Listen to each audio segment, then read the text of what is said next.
Et ben voilà, l'enregistrement est lancé pour ce nouveau Créa Campus numéro 5, qui est le webinaire du modèle économique et aspect financier, qui va être présenté par Camille Coulon de la CCI. Donc merci aux étudiants qui sont venus ce soir. Bonjour à ceux qui vont nous revoir en replay et je laisse la parole à Camille. Eh bien, merci beaucoup Thierry. Bonsoir à Guy et Mathis. Merci d'avoir fait l'effort de vous connecter ce soir et de nous rejoindre. Bonsoir également aux étudiants qui nous regarderont un petit peu plus tard en replay. Et puis merci Thierry de m'associer, d'associer la CCI Loiret à ce webinaire que je suis ravie d'animer. Et puis, ça fait quelques années, effectivement, que moi-même et la CCI Loiret, on participe aux actions portées par Pépite et c'est toujours avec grand plaisir. Donc, pour ma part, effectivement, je suis Camille Coulon et donc je suis conseillère en création d'entreprise et projets innovants auprès de la CCI Loiret. Je vous dirai un petit mot effectivement de ce qu'est la CCI Loiret, ce que l'on fait et à quoi on sert, voilà, dans quelques instants. Et puis, je vous ai donc indiqué sur cette diapo mes coordonnées directes en cas de besoin. Avant de démarrer, ben, je voulais vous dire un petit mot sur déjà la CCI Loiret, qui est effectivement la structure pour laquelle je travaille. Et je voulais vous poser la question, Guy et Mathis, et à ce moment-là, n'hésitez pas à utiliser le chat ou à ouvrir vos micros si vous le pouvez pour échanger. Mais est-ce que vous savez ce qu'est la CCI Loiret? Est-ce que vous savez qui nous sommes, ce que nous faisons et à quoi nous servons? Suspense. Donc effectivement, Guy est dans le bus et Mathis a des problèmes de connexion, donc Ouais. n'hésitez pas à écrire dans le chat et on retranscrit tout ça à Camille. Bon, je vais vous donner voilà, les éléments de réponse, mais alors la CCI Loiret, à ne pas confondre, je dirais, avec le CIC, voilà, qui est la banque voilà, qui va prêter de l'argent. La CCI pour Chambre de commerce et d'industrie.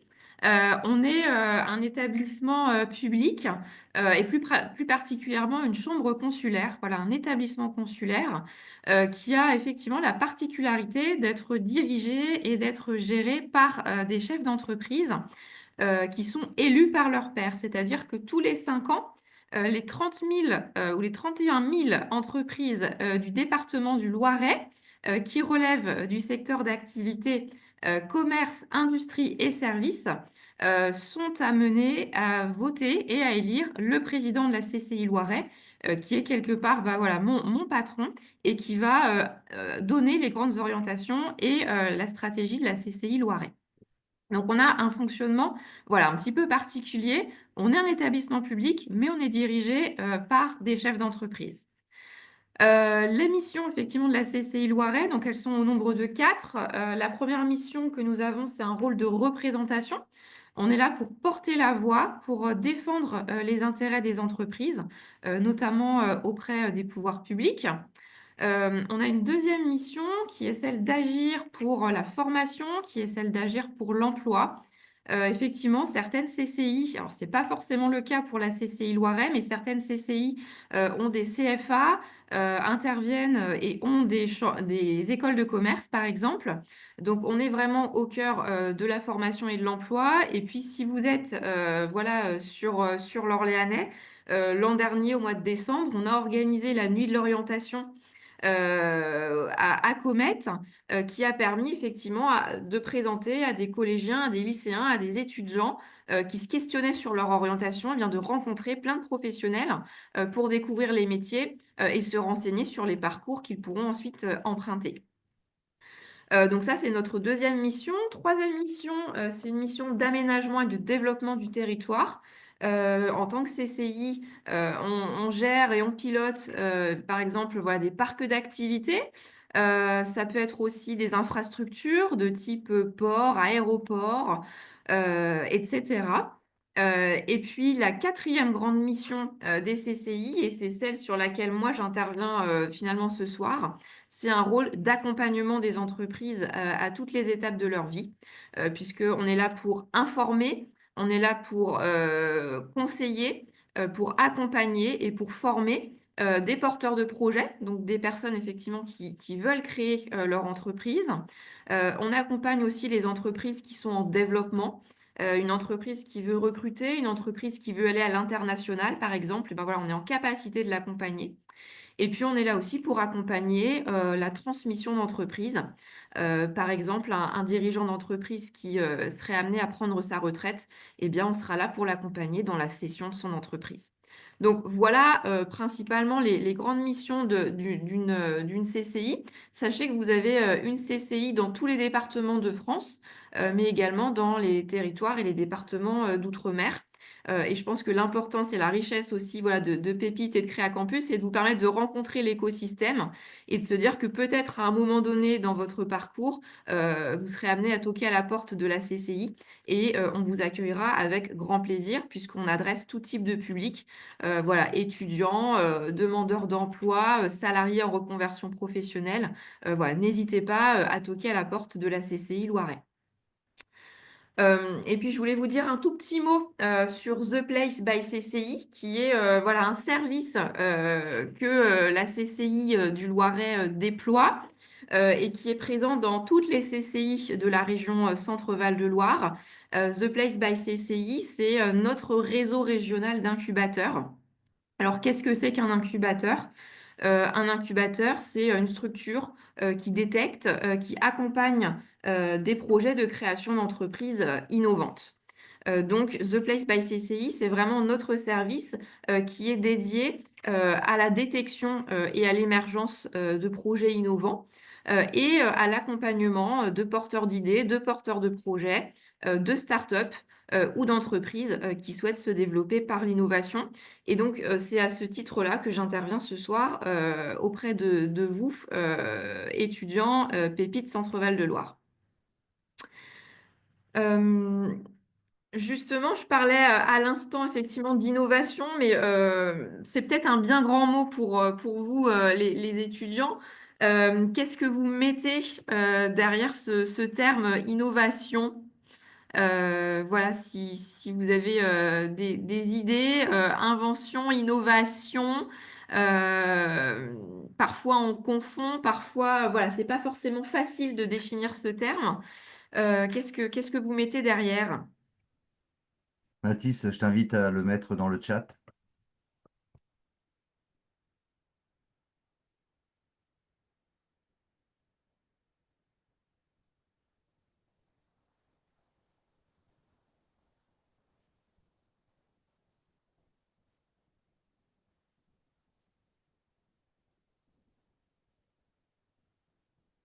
Est-ce qu'on a des éléments de réponse? Non, pour l'instant, il n'y a pas d'élément de réponse, donc peut-être que Mathis ne peut pas le écrire non Ouais. plus. Bon, eh Peut-être ben, qu'il écrit ton longuement, je te laisse continuer, Camilla. je vous donne la réponse. Donc, Oui. effectivement, pour effectivement décrypter ce terme d'innovation qu'on voit un petit peu partout, mais finalement, comment est-ce qu'on le définit? Une innovation, c'est quoi? C'est un produit, c'est un processus qui est nouveau ou qui est amélioré. Donc, nouveau, ça veut dire que ça n'a jamais existé auparavant. Ou alors amélioré, bah, c'est-à-dire qu'on va finalement différer sensiblement ou qu'on va apporter voilà, quelque chose d'un tout petit peu différent d'une version initiale. L'innovation, bah, on va la mettre à la disposition d'utilisateurs potentiels. C'est la Camille, grande différence avec le terme effectivement d'invention, puisque je dirais que une innovation, c'est une invention qui a rencontré son marché, voilà, qui a trouvé son marché. Elle peut se diffuser parce qu'elle répond finalement à un problème de fond et elle a une réelle utilité à un problème donné. et il a mis une réponse, Mathis, à l'instant. Je dirais que c'est un moyen ou un concept qui révolutionne ce qui existe déjà, Mm. contrairement à l'invention. Eh ben, on n'est pas très... Ouais, bravo Mathis. Effectivement, donc à bien distinguer voilà, de l'invention.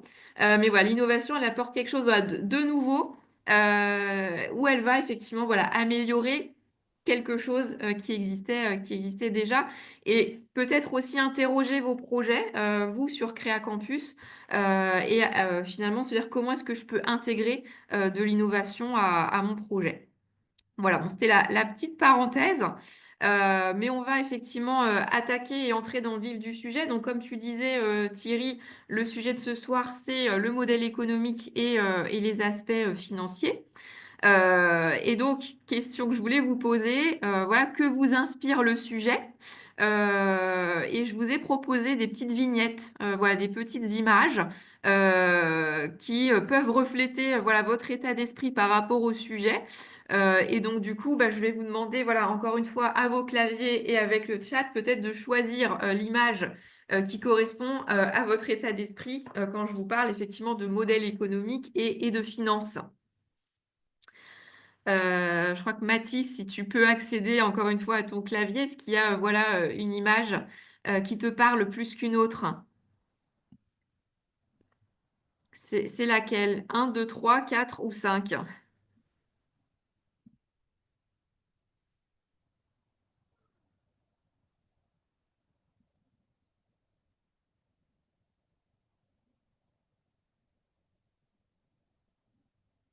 Pour l'instant, j'ai pas de réponse, mais j'ai l'impression qu'il y a un petit peu. Ah si, ça y est.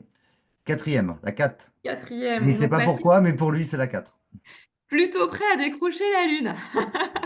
Ok. Euh, donc effectivement, bah, merci Mathis. Et puis je vois que Lucille, une autre Et étudiante, nous Ambre, rejoint. Donc bonsoir Lucille. On en est toujours à l'introduction. Donc, je vous interrogeais sur votre état d'esprit et puis je voulais aussi vous demander quel mot-clé vous mettez derrière ce terme modèle économique, aspect financier. Voilà, encore une fois, qui est le sujet de ce soir. À votre avis, voilà, de quoi on va parler? Est-ce qu'il y a des mots-clés? Est-ce qu'il y a quelque chose qui vous inspire le sujet? bonjour Lucille, bonjour Ambre. Donc la question, déjà, vous nous entendez? Oui, moi Ah, je vous entends. oui, c'est Ambre qui parle? Oui. D'accord. Donc le sujet, c'était quand on parle du modèle économique qu'on va aborder ce soir, par rapport aux vignettes que tu as devant toi, la 1, la 2, la 3, la 4 ou la 5, à laquelle tu vas t'associer en parlant modèle économique. Donc on a eu Mathis qui a choisi la 4, aller décrocher la lune. Donc Ça à lui vous de fait nous pas dire. peur, les prévisionnels financiers. Est-ce qu'effectivement c'est plutôt d'humeur studieuse? Je pense à l'image 3. Est-ce que c'est plutôt, allez, je suis tranquille sur la plage et j'attends de voir effectivement voilà, ce qui va se passer? Est-ce qu'il y a une image qui reflète votre état d'esprit quand on évoque la thématique modèle économique et prévision financière? Ambre. Moi je serais plutôt l'image 3. L'image 3, d'accord. Donc, plutôt studieuse, il y a du travail, quoi. Voilà. Ok, ça marche. Lucille, Et si tu peux pas répondre, tu peux mettre les réponses dans le chat. Si des fois il y a un contexte où Bonsoir. tu. Non, non, mais Si, si, je suis désolée, non, je suis un petit peu en retard, je raccroche les c'est pas wagons, grave. mais si, c'est bon. Et moi aussi, C'est ça serait bon. clairement la 3, mais plutôt parce qu'elles ont l'air de faire un peu la tête. D'accord. donc, c'est quelque chose qui vous fait un petit peu peur, un petit peu angoissant? Un peu angoissant, oui, puis ça me casse vraiment la tête, j'y arrive pas. Il y a toujours un truc Ouais, qui fait que ça ouais, marche pas, quoi. d'accord, ok. Ben, on va essayer de lever tout ça, hein. C'est l'objectif du webinaire. Et est-ce que effectivement, il y a des mots-clés, il y a une expression, enfin, il y a quelque chose qui vous vient à l'esprit quand je vous dis prévisionnel financier, modèle économique, en termes peut-être d'outils, en termes de méthodes, voilà. Qu'est-ce qui vous vient à l'esprit en termes de mots-clés ou d'expressions?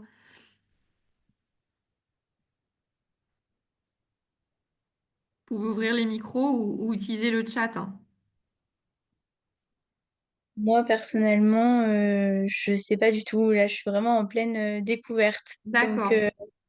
là, j'ai aucun mot qui me vient en tête. Ok, ok, ça marche. Merci Ambre. Et Lucille, qui s'est déjà un petit peu frottée à l'exercice, hein, si je puis dire, Euh, ou qui est en je plein trouve que dedans. c'est un peu une étape barrière. Je sais pas pourquoi ça me fait penser à une barrière en mode bah, d'un côté il y a l'idée et de l'autre côté il y a la réalisation du projet Ouais, et bah, tout ce qui est financier, c'est la ouais. barrière qu'il faut passer.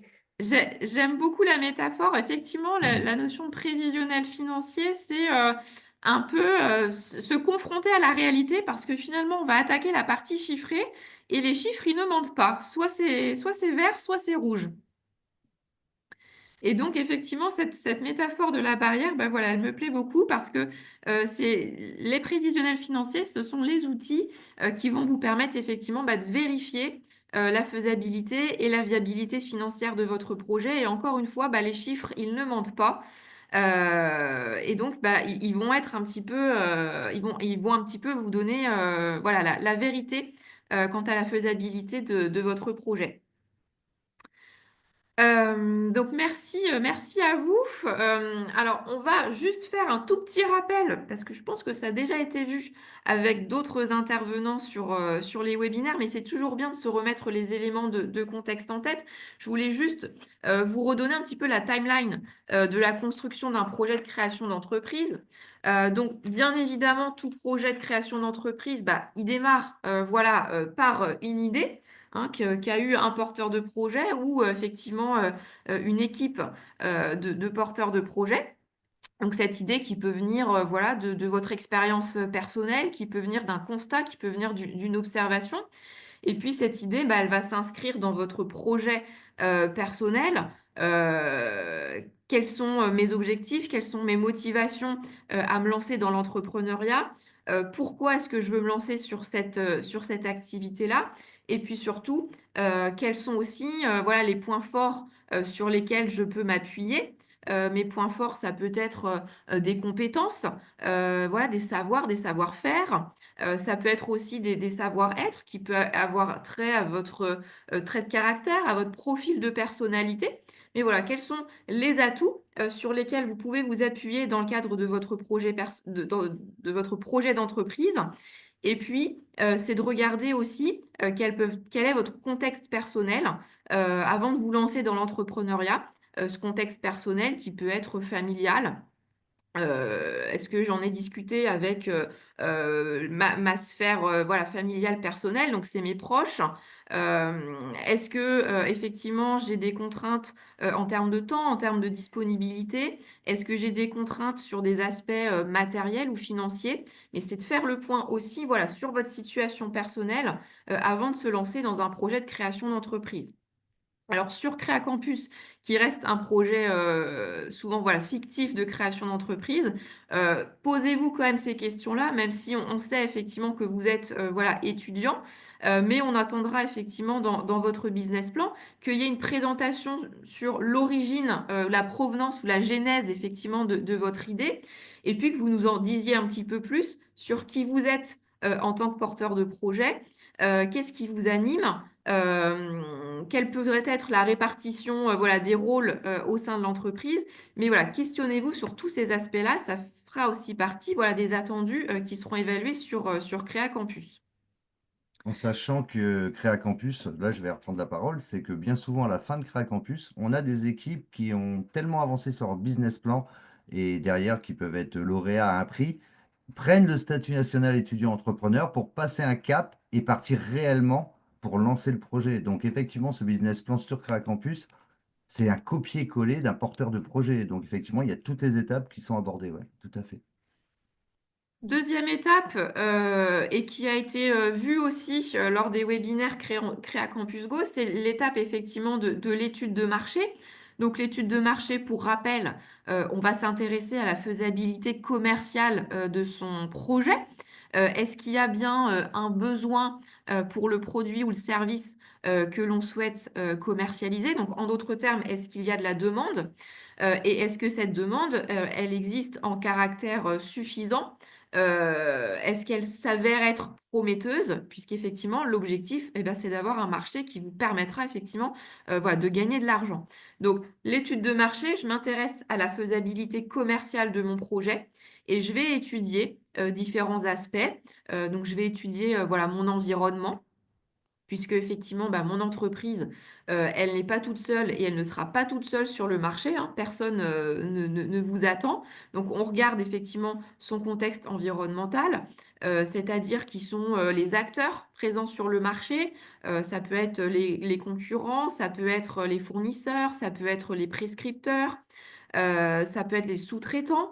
Donc, on va regarder voilà, qui nous entoure. On va regarder les aspects aussi réglementaires. Voilà, quelles sont les réglementations, quels sont les aspects normatifs qui vont encadrer mon activité. On va regarder aussi voilà, la conjoncture. Quelle est la conjoncture qui va finalement caractériser mon marché? Quelles sont les grandes tendances qui peuvent influencer le marché sur lequel je me positionne?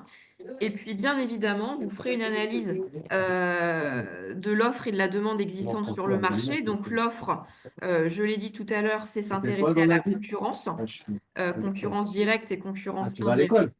Et puis s'intéresser à la demande, eh bien, c'est aussi s'intéresser à votre clientèle potentielle. Et donc là, bah, vous allez interroger vos clients. Donc ça peut être par un questionnaire, par un sondage, par des entretiens que vous allez réaliser. Mais l'idée, effectivement, c'est de mieux connaître leurs besoins, leurs attentes, leurs motivations, leur profil. Donc ça, c'est cette partie voilà, d'étude de marché qui va vous permettre, on y reviendra tout à l'heure, d'alimenter votre modèle économique, c'est-à-dire voilà, votre concept d'entreprise et toute la logique générale du fonctionnement de votre entreprise.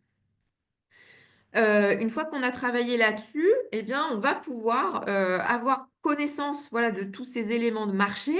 On a défini son modèle économique et donc bah, on va faire des choix, on va prendre des décisions qui vont vous permettre d'alimenter votre stratégie commerciale et votre stratégie de communication. C'est-à-dire, je vends quoi? Voilà, quelle est la gamme de produits ou de services que je propose? Quelle va être ma stratégie, ma politique en matière de tarifs? Quelle va être ma politique en matière de distribution? Comment est-ce que mon produit ou mon service il arrive jusqu'à mon client? Et quelle va être ma politique en matière de communication? Donc, quels vont être les médias, les supports que je vais utiliser, quels vont être les messages que je vais véhiculer, sous quel calendrier, avec quel budget, avec quels moyens je vais donc mettre en œuvre ma politique de communication. Donc ces étapes-là, une fois franchies, eh bien, elles vont vous permettre d'arriver à ce qu'on va voir ce soir ensemble. C'est cette partie justement de prévisionnel financier. Donc là, on va venir imaginer financièrement son entreprise. Et donc, on va travailler sur des documents comptables prévisionnels. Donc, ce qui a l'air effectivement de casser la tête peut-être à certaines de nos étudiantes ce soir, mais on va essayer voilà, de décrypter tout ça. Mais donc voilà, les prévisionnels financiers, bah, c'est une étape incontournable, c'est la mise en chiffres de votre projet. Une fois qu'on a travaillé ce point-là, eh bien, on avancera vers les aspects juridiques, sociaux et fiscaux, c'est-à-dire que l'on va chercher à donner un statut juridique à son entreprise. Est-ce qu'on crée une entreprise individuelle? Est-ce qu'on crée une société? Si c'est une société, est-ce que c'est une SARL, une URL, une SAS? Voilà, il y a pléthore de statuts juridiques qui existent, qui vont avoir des incidences d'une part sur la couverture sociale du dirigeant d'entreprise, couverture sociale, protection sociale, cotisation sociale et qui va aussi avoir une incidence sur la fiscalité de l'entreprise. Donc, qu'est-ce qui va se passer pour l'entreprise en matière d'imposition et en matière de TVA? Donc, ces trois aspects, le statut juridique, le régime social, le régime fiscal, voilà, ils sont liés, ils marchent ensemble, c'est un triptyque. D'ailleurs, pour Je cette te coupe, Camille, étape-là, justement, cette étape pour les étudiants de l'Université d'Orléans et des campus de proximité qui dépendent donc de moi, on le voit demain à la journée locale étudiants-entrepreneurs, tout ce qui est l'étude juridique, sociale et fiscale, pour la petite super. Et info. c'est animé par qui, Thierry? C'est animé par l'URSSAF, par Laura, et c'est animé aussi par la Métropole avec Ouais. Arnaud Saunier. Tout à fait. Souvent, hein, pour cette étape-là, que ce soit pour la partie des prévisionnels financiers ou que ce soit pour la partie de l'étude juridique, sociale et fiscale, souvent les porteurs de projets, bah, on se fait accompagner dans ces étapes parce que ça reste des sujets qui sont techniques.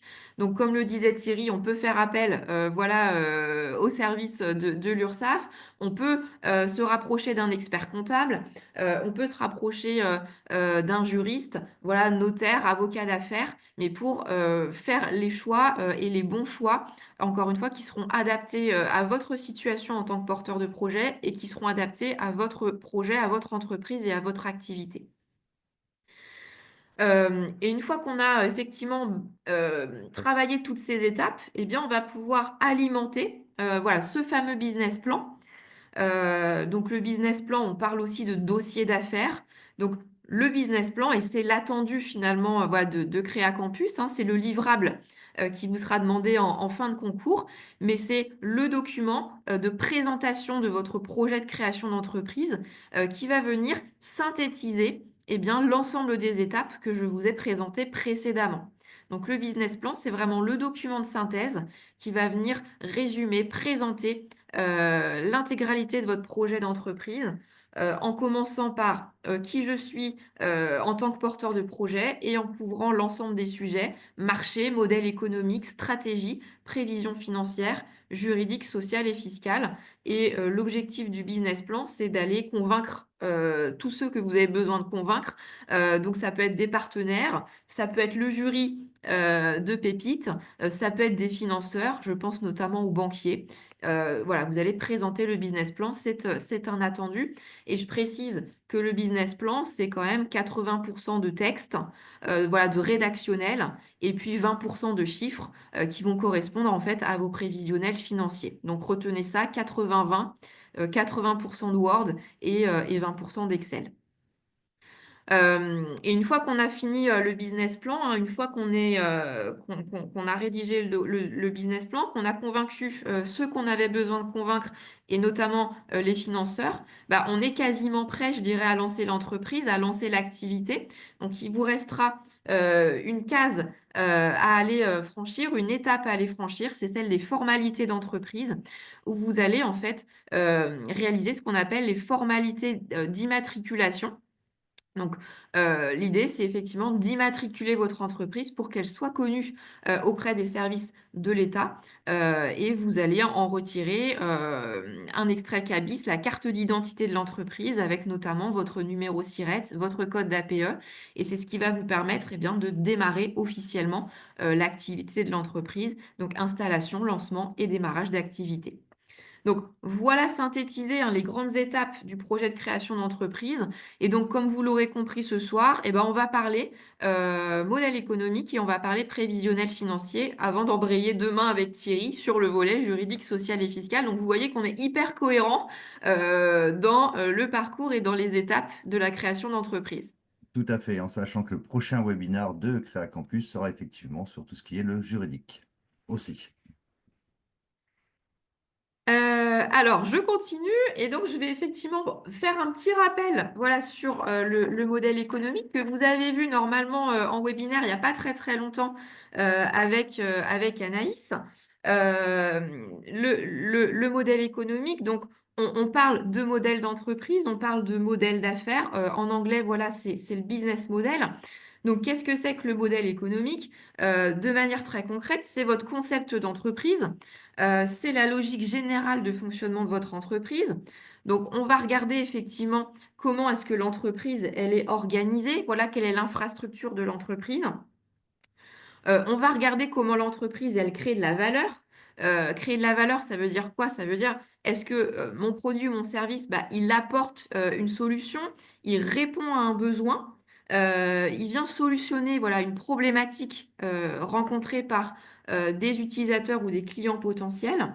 Et derrière cette notion de création de valeur, il y a aussi qu'est-ce qui fait que mon produit ou mon service, il est unique. En quoi je suis différent de solutions déjà existantes sur le marché, en quoi je suis différent d'une concurrence qui est déjà présente.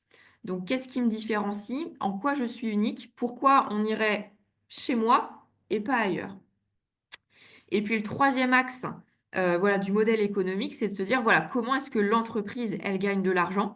Comment est-ce qu'on va dégager des revenus? Et donc, pour travailler le modèle économique, bah, vous avez un outil qui s'appelle donc le Business Model Canvas et qui va vous permettre voilà, de modéliser et de représenter de manière synthétique le modèle économique de l'entreprise. Donc, le Business Model Canvas, bah, c'est cette matrice que je vous ai affichée à l'écran. Donc, une matrice, un tableau, un canevas, qui se compose effectivement de 9 blocs et qui va vous permettre en fait de couvrir l'ensemble des composantes d'une entreprise et l'ensemble des composantes du modèle économique de l'entreprise.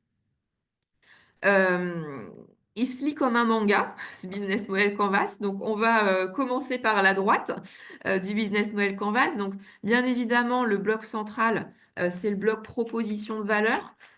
Et donc, l'idée, c'est de se dire précisément quelle est la gamme de produits ou de services que je commercialise. Je réponds à quels besoins, je solutionne quelles problématiques. Et puis, en quoi je suis différent, en quoi je suis unique, quelle est ma valeur ajoutée, qu'est-ce qui va me différencier, quelles vont être mes spécificités par rapport à des solutions qui sont déjà existantes sur le marché. La proposition de valeur, elle va adresser un marché, voilà, elle va adresser eh bien, une clientèle. Et donc finalement, quel est votre public? Qui sont vos clients? Et donc on va raisonner par segment de clients, puisque voilà, vos clients, ce n'est pas tout le monde. Et donc on va chercher à se concentrer sur la typologie qui aura le plus de chances d'être sensible à votre produit ou à votre service. Dans ce bloc-là, on peut d'ailleurs aussi distinguer le client de l'utilisateur. Voilà, le client, bah, il paye la solution. L'utilisateur, c'est effectivement celui qui va voilà, utiliser et qui va se servir du produit ou de la solution. Donc attention à bien distinguer effectivement ces deux typologies, le client et l'utilisateur.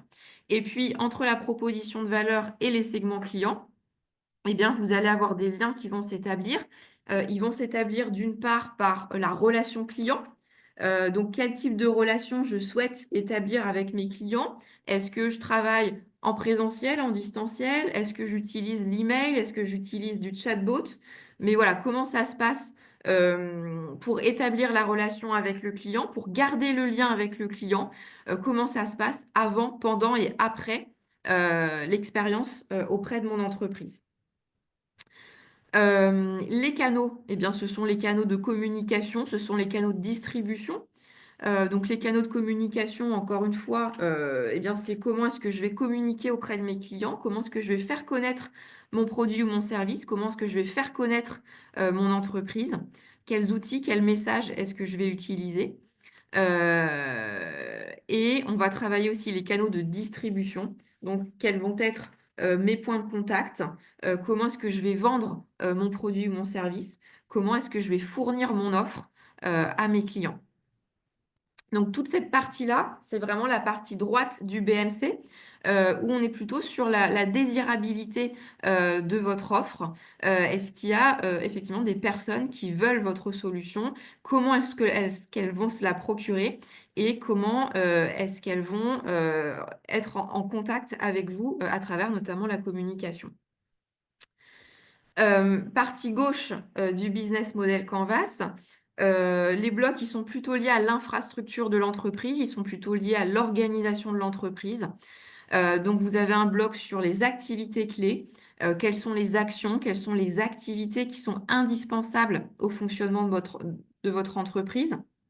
Est-ce que c'est je conçois, est-ce que je fabrique, est-ce que je conditionne, est-ce que j'ai du développement, est-ce que j'ai de la maintenance, est-ce que je vends, est-ce que je fais vendre? Voilà, quelles sont les activités essentielles au fonctionnement de mon entreprise.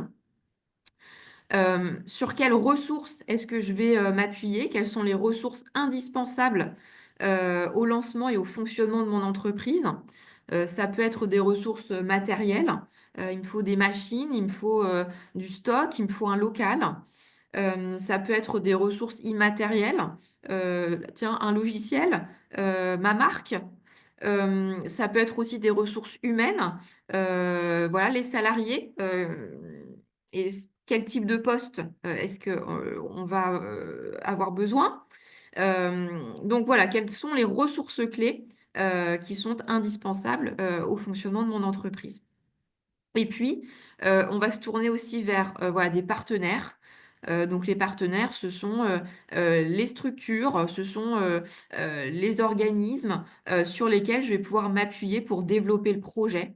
Donc ça peut être des fournisseurs, ça peut être des prestataires, ça peut être des acteurs institutionnels, ça peut être des organisations professionnelles. Quels vont être mes alliés, quels vont être les partenaires extérieurs sur lesquels je vais m'appuyer.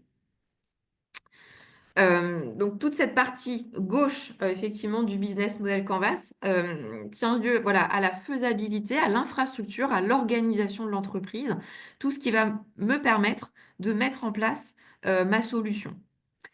Et puis, partie inférieure du business model Canvas, bah, on va commencer à approcher les éléments financiers du projet, puisqu'on va regarder d'une part déjà les revenus. On va imaginer finalement les revenus, le chiffre d'affaires de l'entreprise, comment va se constituer le chiffre d'affaires de l'entreprise. Est-ce que j'ai un modèle qui est voilà, sur la vente, mais je vends quoi? Du temps, c'est de l'heure, c'est de la journée. Est-ce que je vends à l'unité? Est-ce que je vends au forfait? Est-ce que je travaille plutôt avec un système de location? Est-ce que c'est plutôt un système d'abonnement? Est-ce que j'engrange des commissions? Est-ce qu'il y aura de la facturation annexe? Est-ce qu'il y aura des options? Ça peut être par exemple des frais de déplacement. Quelles vont être voilà, les différentes sources qui vont venir constituer mon chiffre d'affaires prévisionnel? Et puis, on va se questionner sur cette partie-là, c'est de se dire comment est-ce que les clients, ils vont me payer? Quand est-ce qu'ils vont me payer? Quel prix est-ce qu'ils vont me payer? Donc, on va regarder vraiment aussi la partie comment est-ce que je vais facturer. Donc ça, c'est indissociable du bloc source de revenus. Et puis, sur le dernier bloc du business model Canvas, c'est la structure de coûts. Donc, c'est d'identifier finalement l'ensemble des coûts. Alors, ça peut être des investissements, ça peut être des postes de dépenses, mais quels sont voilà, les coûts les plus importants qui vont venir impacter mon entreprise. Et donc, de cette partie inférieure du business model Canvas, voilà, on va commencer à approcher cette notion de viabilité, les revenus, les coûts. Est-ce que mon projet il est viable? Est-ce que je vais pouvoir voilà, gagner de l'argent? Donc, on va commencer à approcher cette partie-là avec la partie inférieure du business model Canvas. Euh, je m'étale pas là-dessus parce que je sais que ça a déjà été vu, mais je voulais m'assurer que c'était bien compris et je voulais, est-ce qu'il y a éventuellement des questions voilà, qui restent? Et n'hésitez pas, si des fois vous n'avez pas de micro, que vous avez un problème de son, vous pouvez mettre les questions ou les réponses dans le chat et je les transmets à Camille. Et effectivement, pour revenir sur ce que disait Camille, c'est justement le BMC, Business Model Canvas, a été abordé, et vous pouvez le revoir en replay sur les anciens Créa Campus, où là on a fait vraiment une partie sur le BMC. Hmm. S'il n'y a pas Euh, de questions. Ouais, allez-y, Lucille. Non, c'est juste une petite question d'ordre de présentation. Je n'ai pas regardé l'autre webinaire sur le business model, donc désolée si ça a déjà été demandé.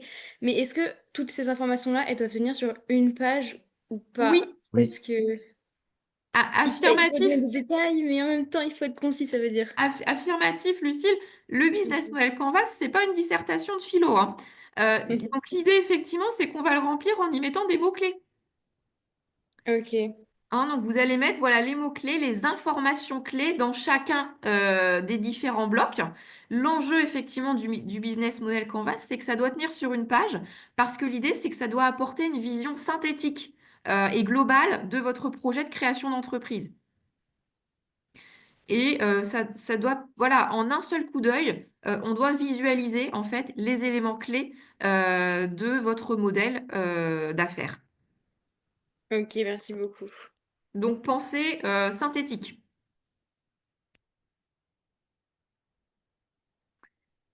Est-ce qu'il y a d'autres questions?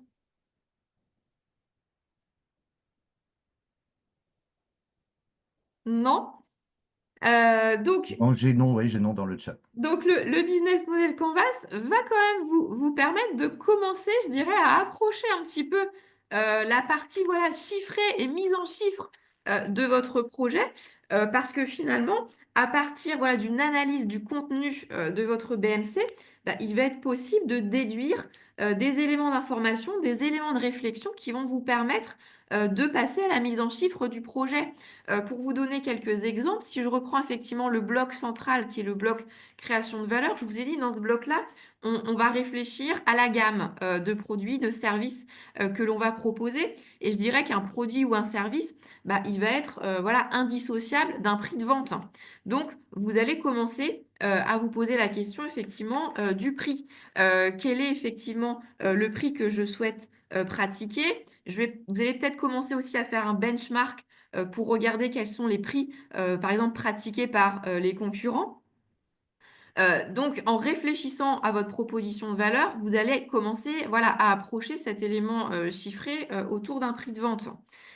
Sur la partie droite du BMC, quand vous allez réfléchir à votre marché, quand vous allez réfléchir à vos clients, bah, vous allez peut-être commencer à vous dire quel est le volume de marché, quelles sont les parts de marché que je vais pouvoir capter. Donc, ça va commencer voilà, à vous donner des éléments qui vont encore une fois vous permettre de passer au chiffrage du projet.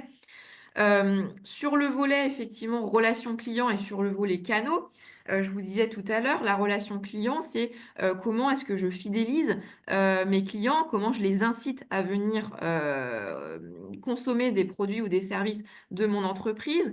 Donc, peut-être que pour certains, vous aurez réfléchi à des actions promotionnelles, à des actions sur le prix qui peuvent prendre la forme de remise.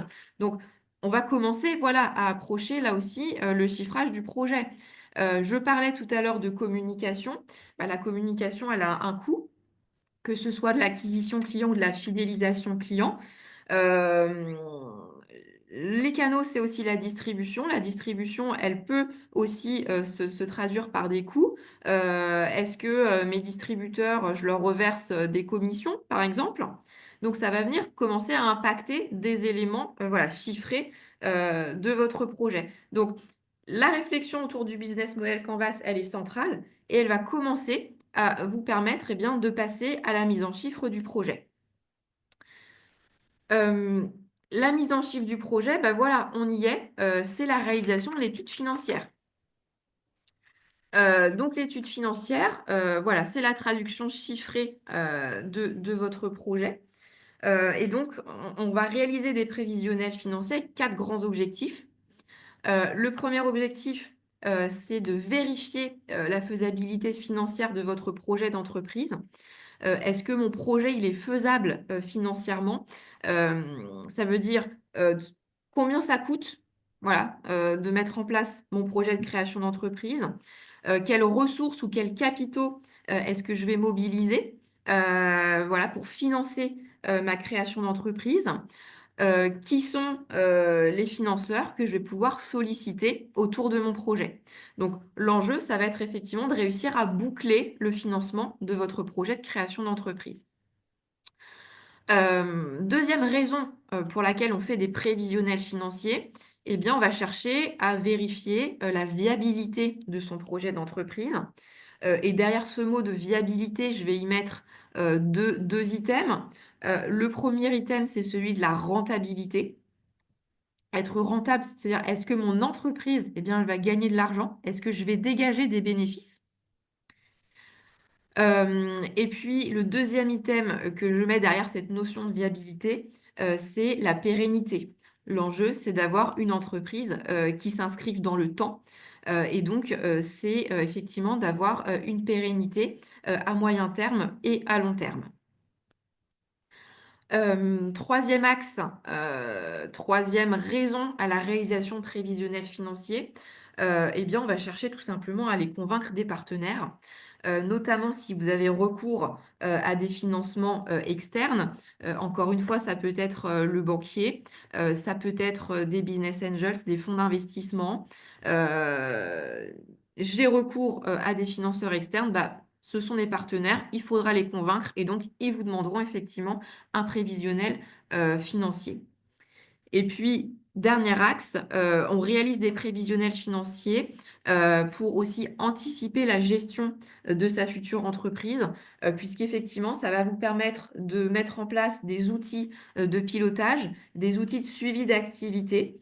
Et donc, bien évidemment, une fois que vous aurez lancé l'entreprise, eh bien, vous pourrez comparer le prévisionnel au réalisé, voir où sont les écarts, chercher à comprendre les écarts et donc à mettre en œuvre des actions correctives. L'enjeu, hein, effectivement, des prévisionnels financiers, voilà, c'est de prouver la solidité financière de votre projet. Donc, d'une part, son caractère faisable, d'autre part, son caractère viable, et ce, dans le temps. Je vous le disais, donc à moyen terme ou à long terme. En général, voilà, on réalise des prévisionnels financiers sur 3 ans. Donc, on va essayer de se projeter sur les 3 premières années d'exploitation de l'entreprise.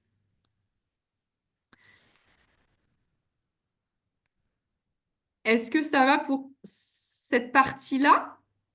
Est-ce qu'il y a des questions?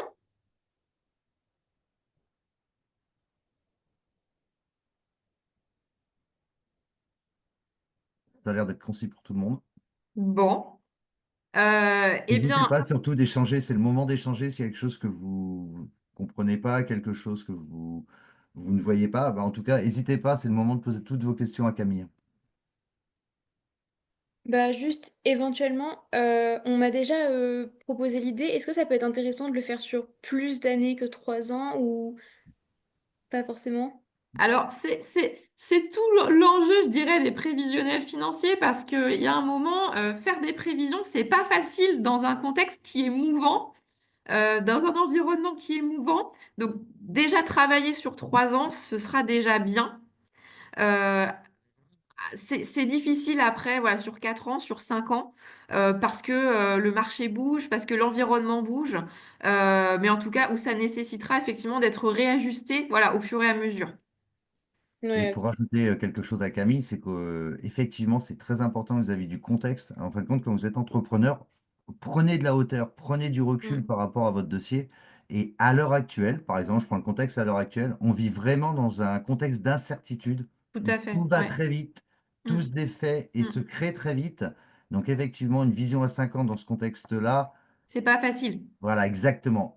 Il y a peut-être quelques années en arrière où il y a beaucoup plus de stabilité. Oui, ça aurait Mm, été judicieux. mm, À l'heure actuelle, on vit vraiment dans un contexte, on est mm. très, très mouvant, en tout cas, et beaucoup d'incertitudes. Donc, Donc, 3 ans, c'est déjà 3 ans, ce sera déjà très bien. Ouais. très bien, oui, tout à d'accord, fait. merci. Donc justement, quels sont les prévisionnels financiers qu'on va vous demander? Les prévisionnels financiers, bah, ils sont au nombre de 3. On va vous demander d'établir 3 tableaux, 3 documents comptables prévisionnels. Alors je ne sais pas si vous les avez déjà voilà, rencontrés, ces documents comptables prévisionnels. Le premier que l'on va vous demander, c'est le plan de financement. Plan de financement de départ ou plan de financement initial. Voilà, vous pourrez trouver l'appellation et ces termes-là. Mais retenez, et on va le voir juste après, que le plan de financement, c'est vraiment d'étudier le financement nécessaire à la réalisation de votre projet. Donc, c'est ce qui va vous permettre de dire, est-ce que mon projet, il est faisable? Est-ce qu'en tant que tel, je peux voilà, lancer et démarrer mon activité? Le deuxième prévisionnel financier que l'on va réaliser, c'est le compte de résultat prévisionnel. Et donc là, on va s'intéresser plus spécifiquement à l'activité, à l'exploitation. Donc on va chercher à estimer un chiffre d'affaires prévisionnel, on va estimer un volume de charges, de dépenses, et on en déduira ce fameux résultat voilà, prévisionnel. L'enjeu étant de voir si on dégage un bénéfice, auquel cas mon projet il est rentable. A contrario, si on voit que le résultat il est négatif, il est déficitaire, eh bien on va enregistrer ce qu'on appelle une perte. Donc ça veut dire que votre projet ne sera pas rentable. Donc tout l'enjeu, effectivement, c'est de se dire que le compte de résultat prévisionnel vous permettra vraiment de vérifier la rentabilité de votre projet de création d'entreprise. Et pour répondre à une question voilà, qui a été posée précédemment, ce compte de résultat prévisionnel, voilà, on a coutume de le réaliser sur 3 ans. Donc sur les 3 premières années d'exercice de l'entreprise. Et puis, la nature étant bien faite, le plan de financement et le compte de résultat vont vous permettre d'alimenter et de construire un troisième tableau. Ce troisième tableau, c'est le plan de trésorerie. Et donc là, on va s'intéresser plus spécifiquement aux disponibilités, aux liquidités de l'entreprise. Et l'idée, ce sera effectivement de projeter l'évolution du compte bancaire de l'entreprise. Donc c'est pour ça que je vous ai mis à l'écran effectivement le petit porte-monnaie, puisque c'est de voir effectivement quelles vont être eh bien, la situation du compte bancaire de l'entreprise. Donc voilà les 3 documents comptables prévisionnels que l'on va vous demander de produire et qui sont attendus dans Créa Campus. Encore une fois, dans la partie voilà, financière de votre business plan, on attend vraiment de voir ces 3 documents comptables prévisionnels.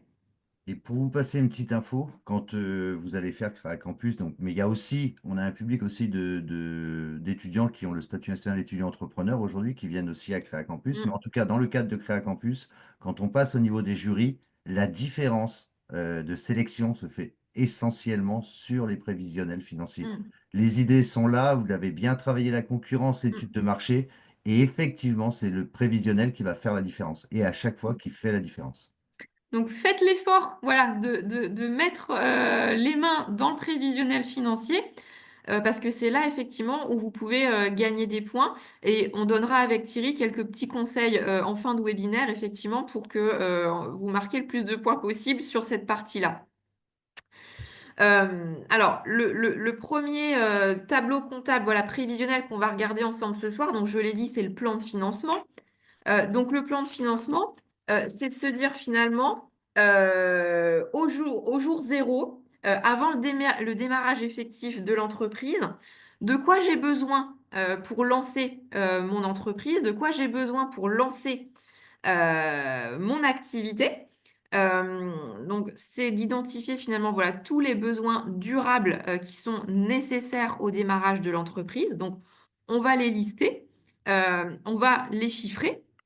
Et puis en face, on va mettre les ressources, c'est-à-dire comment est-ce que je fais financer eh bien, ces besoins de démarrage. Donc, je vous pose la question, euh, pour lancer votre entreprise, voilà, Lucille, Ambre, Mathis, Guy, bah, qu'est-ce qu'il vous faut? De quoi est-ce que vous avez besoin?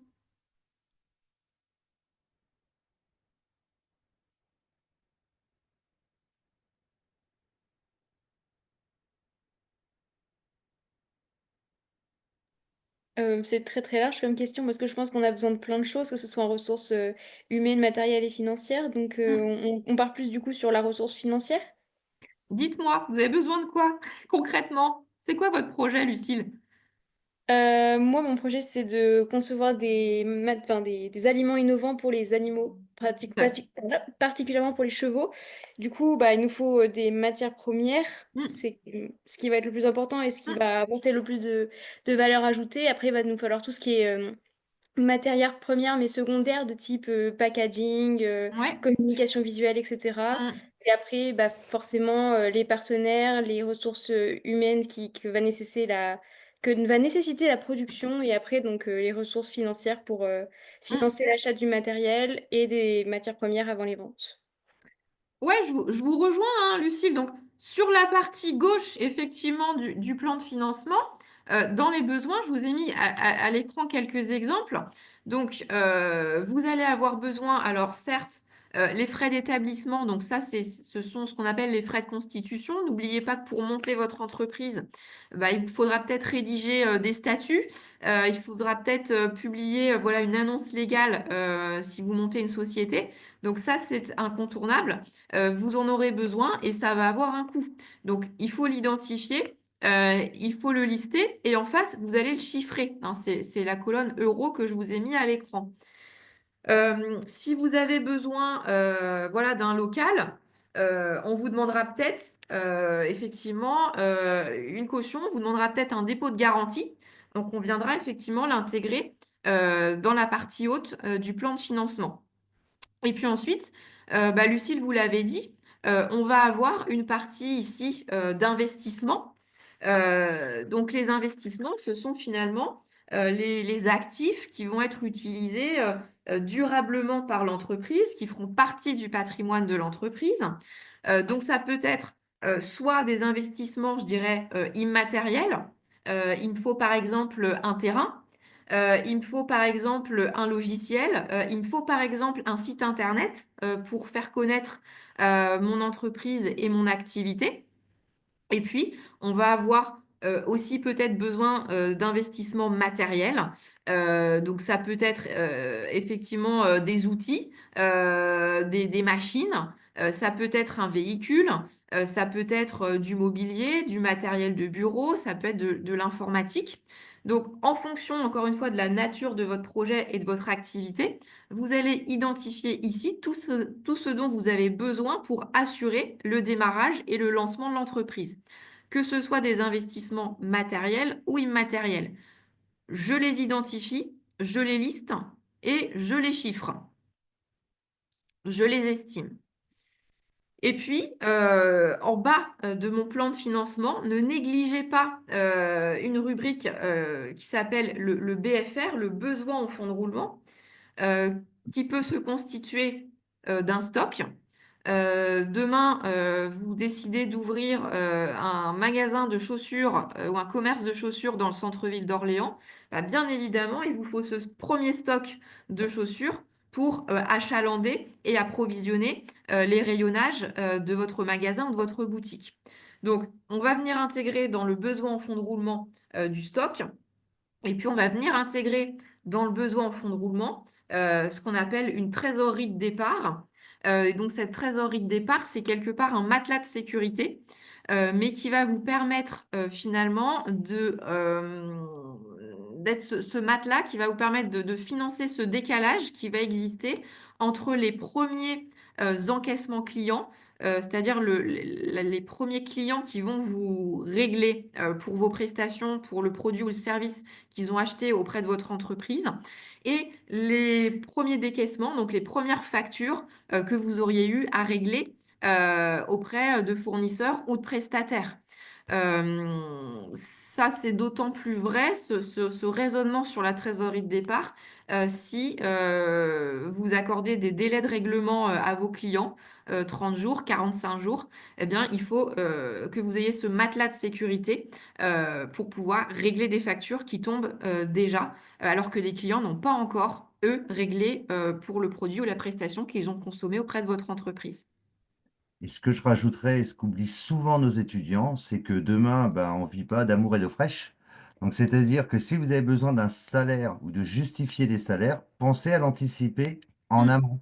N'ayez pas peur et il faut l'anticiper. mm, C'est-à-dire, vous pouvez vous dire, pendant 3 mois, je ne sais pas si je vais avoir un salaire ou pendant 6 mois, vous mm, pouvez le mettre en besoin. C'est-à-dire d'anticiper. Vous allez payer des salaires, vous embauchez quelqu'un, anticipez et prévoyez au moins 6 mois de salaire dans vos besoins dès le départ. mm, Parce mm, que avant que l'argent rentre et que l'entreprise soit rentable et qu'elle commence mm, à grandir, il va quand même falloir que vous puissiez manger, vous payer un mm, loyer. mm, N'hésitez pas. Et beaucoup de nos étudiants n'osent pas le faire. Se mm. disent, bah, je vais tout de suite être payé avec ma société. Non.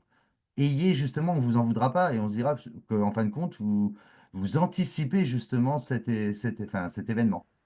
Donc n'hésitez pas à le considérer dès le départ dans vos besoins. Donc ça, c'est la colonne de gauche. On est vraiment sur les besoins de financement de démarrage. Encore une fois, quels sont les besoins durables, quels sont les actifs durables, donc s'il s'agit d'investissement, mais ça peut être aussi ce BFR. Euh, voilà, qu'est-ce qui est absolument nécessaire au lancement et au démarrage de mon activité? Je l'identifie, je le liste, je le chiffre. Et puis, en face de ces besoins, bah, c'est de se dire comment est-ce que je fais financer justement ces besoins, quelles sont les ressources en financement que je vais pouvoir mobiliser. Et en général, ces ressources en financement, elles sont de trois ordres. Il y a déjà l'apport que va réaliser le porteur de projet ou les porteurs de projet. Donc voilà, on parle d'apport personnel. Donc c'est vous, en tant que porteur de projet, qui allez mettre de l'argent sur la table pour contribuer au financement de votre projet de création d'entreprise. Quelque part, c'est une somme que vous acceptez de risquer dans votre projet de création d'entreprise.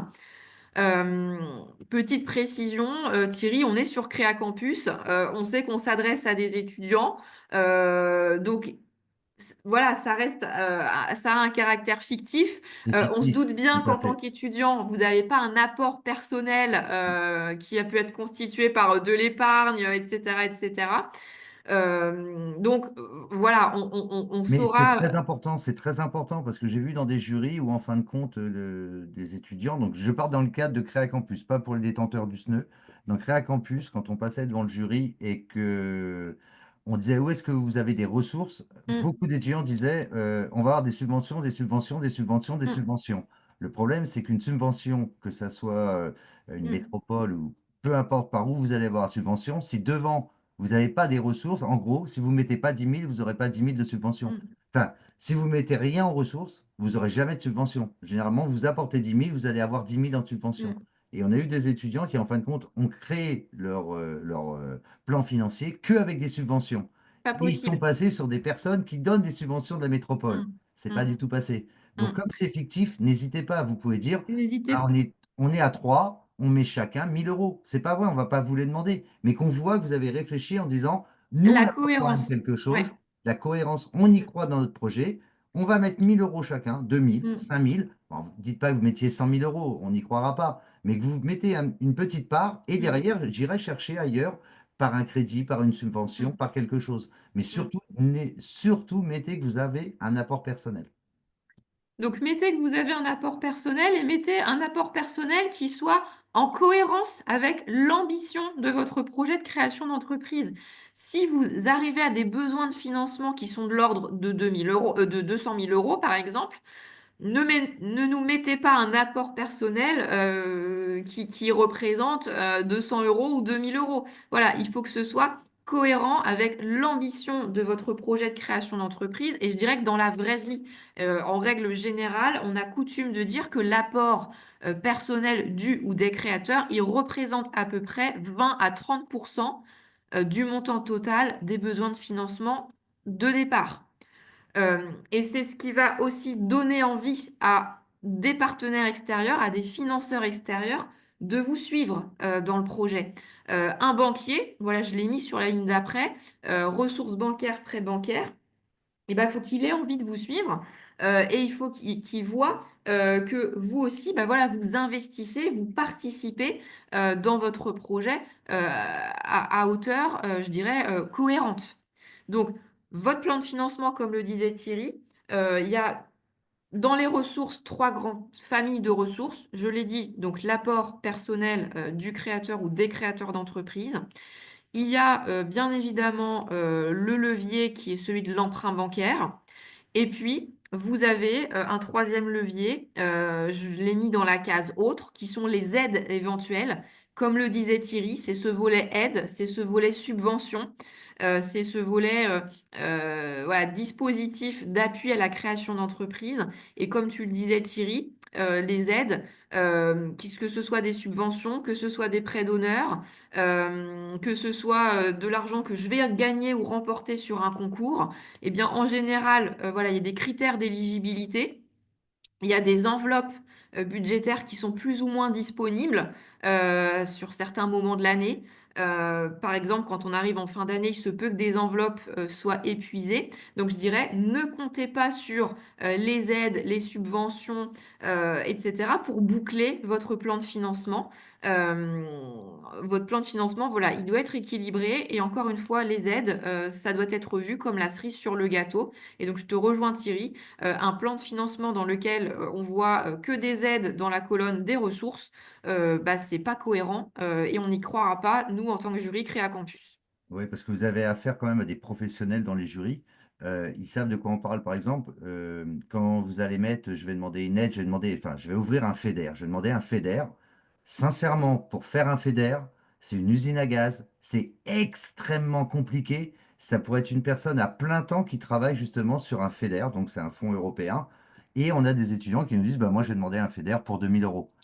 C'est irréaliste, irréaliste. Donc, Trop évitez. compliqué et trop de temps pour monter ce type Voilà, de dossier-là. Mm. exactement. Donc faites attention quand même à ce que vous mettez dans le plan de financement. Et sincèrement, vous avez des trames qui sont très très bien faites sur Internet, des matrices vierges qui peuvent vous aider pour l'intégrer. Après, vous avez besoin de matrices. on peut vous orienter, on peut demander, Camille, elle a des matrices, j'ai des matrices, on peut vous en envoyer, en tout cas, à un niveau Créa Campus. Et après, vous remplissez vos lignes, mais vous trouvez ça sur Internet. Mais sincèrement, le plan de financement, je le répète, c'est là où va se faire vraiment la différence entre vous, entre les candidats qui vont être lauréats ou pas lauréats. Tout le reste, vous le faites généralement très très bien. Le plan de financement, c'est là qu'on voit la différence. Donc, retenez, plan de financement, donc c'est à l'instant zéro, c'est avant le démarrage de mon projet. De quoi j'ai besoin, voilà, pour mettre en œuvre mon projet. Comment est-ce que je le fais financer, voilà, sur quelles ressources. Je vous l'ai dit et Thierry vous l'a dit, on attend à ce que ces ressources, voilà, elles soient équilibrées. Et bien évidemment, c'est d'arriver à un total des besoins et un total des ressources qui soit à l'équilibre et qui va vous permettre effectivement d'avoir ce premier voyant au vert et qui va vous permettre de dire, bah ouais, mon projet, il est faisable financièrement. Je suis en capacité effectivement de boucler le financement afférent au lancement de mon projet d'entreprise. Est-ce que c'est OK pour ce premier tableau? Est-ce qu'il y a des questions?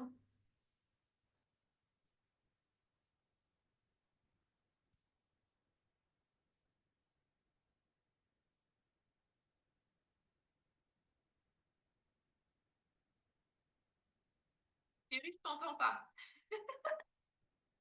Donc, je disais, il y a d'autres étudiants qui nous ont rejoints depuis un certain temps. Je vois Carole, Anne, Elliot Romandière, Gabriel et Madis qui maintenant elles sont. Donc, n'hésitez pas, surtout si vous voulez participer. C'est l'avantage du direct, hein, c'est que vous pouvez poser vos questions, chose que les autres étudiants et étudiantes ne pourront pas faire quand il y aura le replay. Donc, soyez pas timides et posez toutes vos questions. Il n'y a pas de questions stupides, il n'y a que des questions. On gardera de toute façon un temps après le webinaire, voilà, pour les derniers échanges, si les questions, elles vous viennent, voilà, au fil de l'eau. Je Comme disait Camille, et que je répète, c'est que pour les étudiants et étudiantes de Créa Campus, c'est du fictif. Donc effectivement, dans les ressources, n'hésitez pas à dire, je mets un capital de 2 000, 3 000 euros, 5 000 euros. On n'ira pas vous les demander, mais on verra que c'est du concret, enfin, c'est réaliste. Pour ceux qui ont le statut national d'étudiant entrepreneur, là par contre, on va travailler dans le hard et réellement pour aller voir en mettant des chiffres très très justes. Voilà. Alors, je continue. Le deuxième tableau prévisionnel financier qu'on va vous demander de réaliser après le plan de financement, donc c'est le compte de résultat. Le compte de résultat prévisionnel, finalement, c'est l'état financier que vous allez produire pour présenter votre résultat. Donc, par résultat, entendez, s'il est positif, c'est un bénéfice, s'il est négatif, c'est une perte. Donc, l'enjeu, c'est de venir présenter le résultat et les éléments qui ont permis de le calculer. Les éléments qui ont permis de le calculer, c'est deux choses. D'une part, ce sont les produits, donc les entrées d'argent, c'est votre chiffre d'affaires. Et d'autre part, eh ben, il y a les charges qui vont venir appauvrir l'entreprise et qui sont les dépenses. Donc, encore une fois, ce compte de résultat prévisionnel, d'une part, il va vous permettre de vous projeter sur le caractère rentable de votre projet. Est-ce que à l'issue d'une année d'exploitation, eh bien, je vais dégager un bénéfice ou est-ce que je vais dégager une perte? Et donc, l'enjeu, effectivement, c'est vraiment de prouver la rentabilité de votre projet d'entreprise. Et encore une fois, pour vous, d'une part, c'est vérifier voilà, la rentabilité de l'entreprise. D'autre part, c'est aussi de la présenter à des financeurs potentiels, puisque on est encore sur un élément intégrant du business plan et que je vais venir présenter à des partenaires financiers, par exemple. Avant de travailler sur le compte de résultat prévisionnel, bah, vous allez forcément vous frotter à un exercice qui est celui de calculer ce qu'on appelle le chiffre d'affaires prévisionnel. Donc l'enjeu, ça va être d'estimer ce chiffre d'affaires prévisionnel. Et peut-être que j'utilise un gros mot. Qu'est-ce que c'est que le chiffre d'affaires prévisionnel?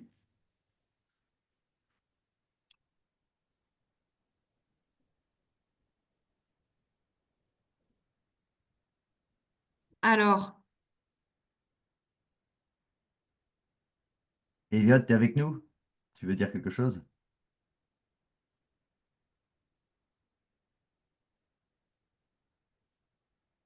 Ah, je t'entends pas, Elliot. Peut-être que ton micro ne marche pas.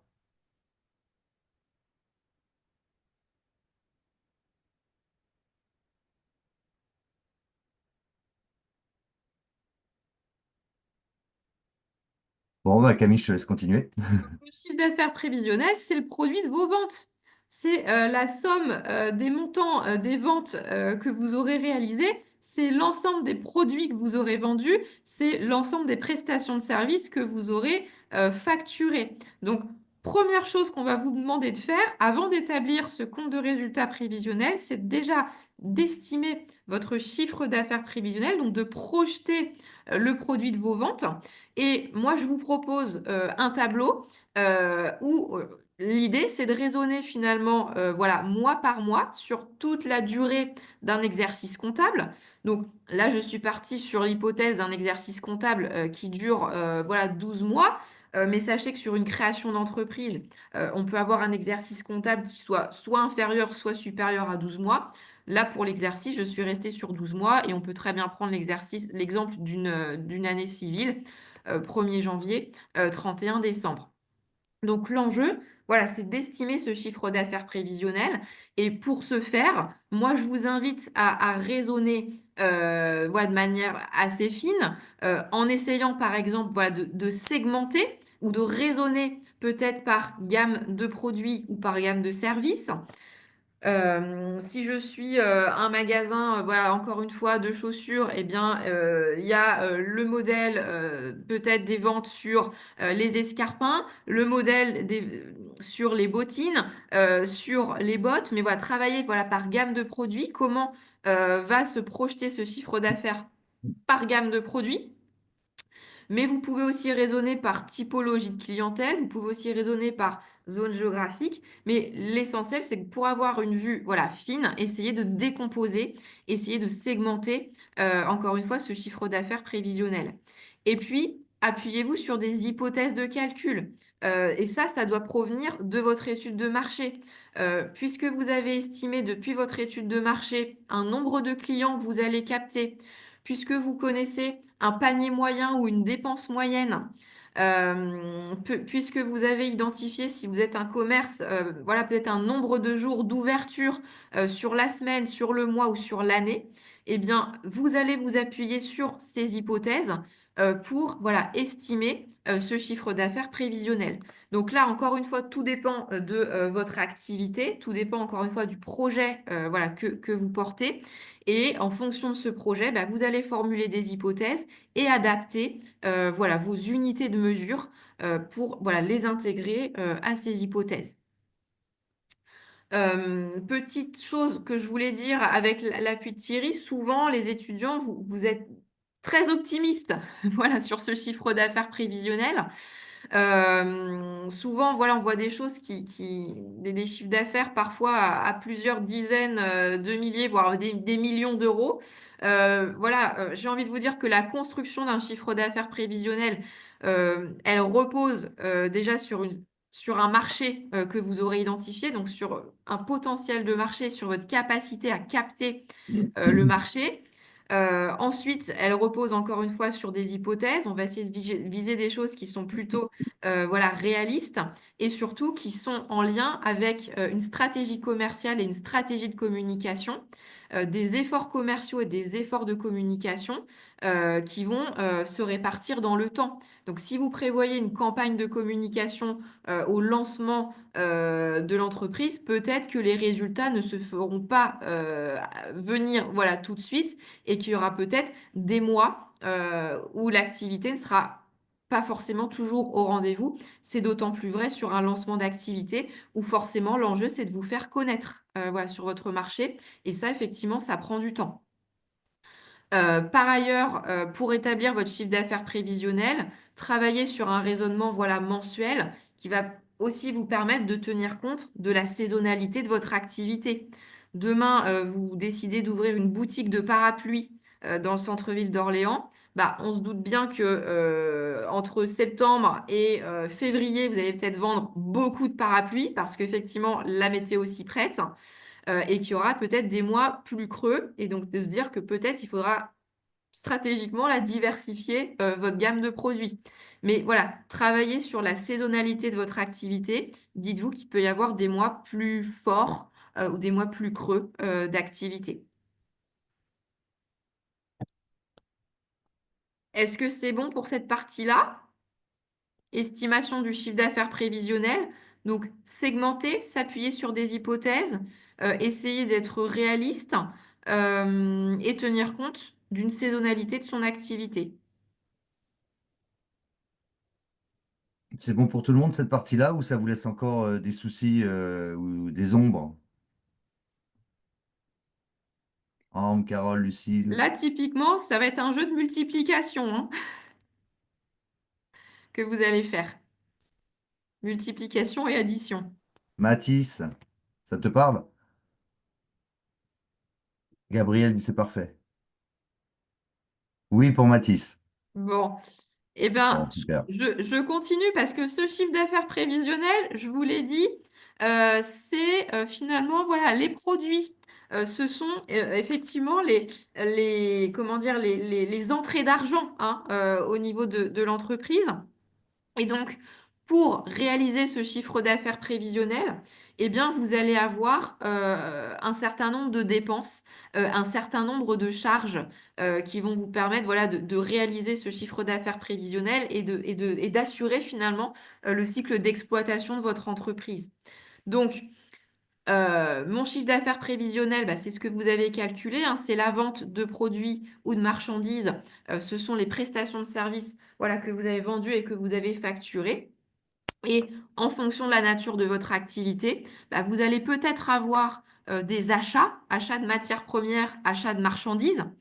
Donc voilà, je les estime et je les chiffre voilà, sur l'année. Qu'est-ce que ça va représenter sur l'année?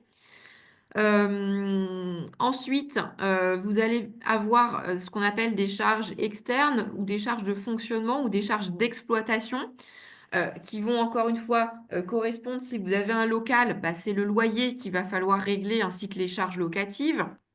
Si vous utilisez pour certains du matériel, de l'outillage, bah, il y a peut-être un budget ou un poste de dépense d'entretien ou de réparation de votre matériel. En fonction de votre activité, vous allez peut-être avoir voilà, un petit budget ou des dépenses de fourniture administrative, encre, papier, stylo. Pensez aussi assurance professionnelle. Pensez aussi, si vous avez besoin de vous abonner à des magazines, à des revues. Donc ça peut être voilà, des frais de documentation, ça peut être aussi voilà, des frais de formation.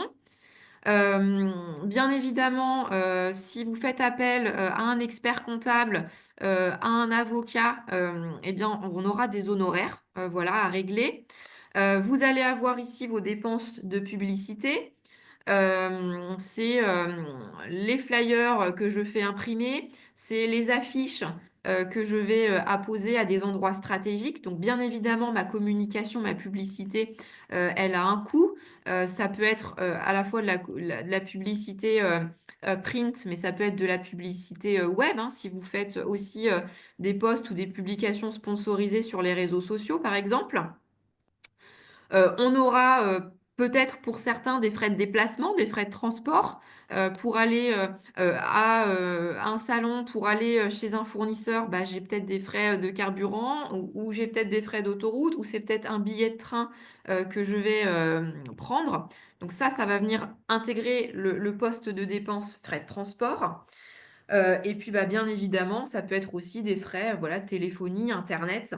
Donc, essayez à ce stade-là d'identifier toutes les charges, toutes les dépenses qui vont être afférentes au fonctionnement et à l'exploitation de votre entreprise et de votre activité. À ce stade-là, on vous demandera, par exemple, de faire des estimatifs. Donc, vous pouvez aller regarder sur Internet, voilà, des estimatifs. Mais vous pouvez aussi peut-être vous appuyer sur des devis que vous aurez sollicités. Donc voilà, l'idée hein, ici, c'est encore une fois d'être le plus réaliste possible dans les charges, dans les dépenses que l'on va afficher. Euh, je ne l'ai pas mentionné, j'ai mis trois petits points parce que bien évidemment, ça dépend encore une fois de la nature de votre activité. Et puis, je ne l'ai pas mentionné, mais on peut aussi prévoir, si on est un petit peu voilà, prudent, et il vaut mieux l'être quand on se lance dans l'entrepreneuriat. On peut aussi mettre en place un poste qu'on appelle divers ou un poste qu'on appelle imprévu, où là on va venir voilà budgéter, provisionner une somme qui pourra voilà nous servir à titre encore une fois d'imprévu. Ensuite, on va venir retirer les impôts et taxes. On va venir retirer, c'est ce que tu disais tout à l'heure, Thierry, bah, les charges de personnel. L'enjeu hein, pour un chef d'entreprise, c'est d'arriver à dégager voilà, une rémunération. Donc, quelle est la rémunération prévisionnelle? Combien est-ce que j'envisage de me payer et de me rémunérer? Et bien évidemment, bah, faut que ce soit voilà, cohérent avec vos besoins à titre voilà, personnel. Et puis ensuite, on va venir retirer du compte de résultat la partie financière, notamment si vous aviez souscrit un emprunt pour faire financer votre projet d'entreprise, eh bien on ira ici intégrer le remboursement et les intérêts d'emprunt. Donc, vous l'aurez compris, je pars de mon chiffre d'affaires prévisionnel que j'ai estimé. Je vais venir enlever ensuite mes achats, mes dépenses de fonctionnement. Je vais retirer effectivement la partie impôts et taxes, donc ce volet voilà, fiscalité. Je pense effectivement à ma rémunération et à celle de mes salariés et de mes collaborateurs. Et à la fin, donc s'il y a des éléments financiers, ben, voilà, je les réintègre, ce sont les intérêts d'emprunt. Et à la fin, eh ben, je vais obtenir mon résultat comptable, que j'espère positif, et qui sera ce qu'on appelle effectivement le bénéfice. Et c'est ce qui va attester effectivement du caractère rentable de votre projet. Si vous ne voyez pas de bénéfice et si vous voyez un résultat négatif, bah, on est de l'ordre d'une perte. Ça veut dire que votre projet il n'est pas rentable en tant que tel. Et donc, ça veut dire qu'il faut revoir vos hypothèses. Est-ce que j'ai sous-estimé mon chiffre d'affaires prévisionnel? Est-ce que j'ai surestimé certaines charges? Est-ce que je peux fonctionner voilà, différemment? Et là, il faudra rebattre un petit peu les cartes de votre modèle économique. Donc, vous allez travailler par itération pour valider, encore une fois, la rentabilité de votre projet d'entreprise. Et en fin de compte, votre chiffre d'affaires que vous allez faire la première année, deuxième année, troisième année, Mm, mois par mois, vous allez peut-être avoir des évolutions de chiffre d'affaires. Et je vous tout le à souhaite. fait. Donc, premier mois, deuxième mois plus 10, troisième mois plus 30, quatrième Mm, mois plus 50, parce que vous vous êtes fait connaître, ça fait effet boule de mm, neige. Donc, cette somme de départ que vous avez besoin, c'est ce que je disais tout à l'heure, là, mm, voyez-là pour vous assurer au moins le temps que votre société devienne rentable. Et parce qu'en fin de compte, si vous ne demandez pas assez au départ, au bout d'un mois ou 2 mois, on va s'apercevoir que vous n'êtes pas rentable, que si vous aviez demandé une somme peut-être plus mm, importante au départ, le temps que votre société devienne rentable, mm. là, ça se lissait sur les mois. Voilà, c'est tout cet exercice qu'il faut faire aussi. Donc, le maître mot, c'est prévision et c'est anticipation, voilà, quelque part. Et vraiment sur l'exercice voilà, du compte de résultat prévisionnel, ça reprend une question qui a été posée tout à l'heure. Vous voyez, j'ai trois colonnes hein, sur mon tableau, puisqu'on va travailler sur trois exercices comptables. Comme tu le disais, Thierry, bah, l'exercice 1, c'est la première année, c'est le lancement. Donc, faut que je m'installe, faut que j'installe mon entreprise, faut que j'installe la notoriété voilà, de l'activité. Année 2 et 3, bah, voilà, on espère qu'il va y avoir une progression voilà, de mon chiffre d'affaires.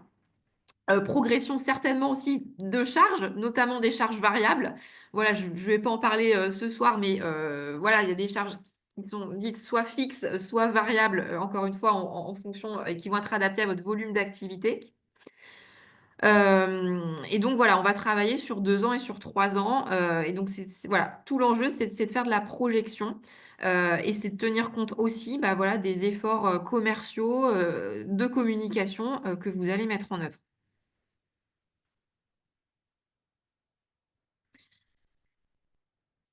Est-ce que vous avez des questions à ce niveau?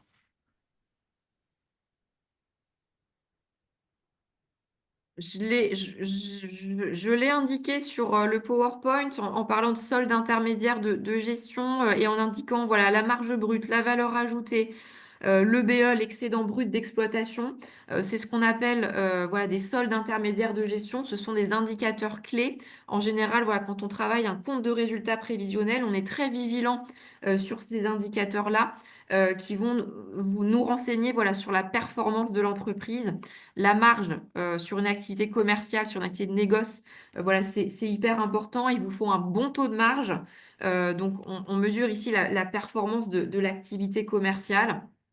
La valeur ajoutée, voilà, c'est aussi un élément clé lorsqu'on fait de l'analyse financière d'entreprise. Et dites-vous bien qu'en France, voilà, quand on présente un indicateur qui est le PIB, qui est celui de l'indicateur de la croissance des entreprises, bah, on vient agréger en fait cet indicateur. Voilà, c'est la valeur ajoutée de toutes les entreprises qui permet de construire cet indicateur qui est le PIB et qui est communiqué quand on présente les chiffres de la croissance. Et puis l'EBE, l'excédent brut d'exploitation, voilà, c'est aussi un indicateur clé. Voilà, une première approche du résultat de l'entreprise qui tient pas compte effectivement des politiques de financement, d'investissement, des éléments exceptionnels, mais voilà, c'est des choses qu'on regarde aussi assez précisément quand on fait de l'analyse financière. Mais je vais pas entrer dans le détail.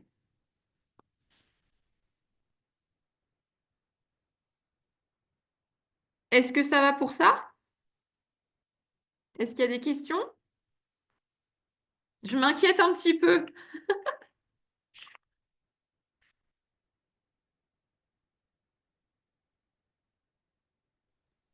Tout va bien.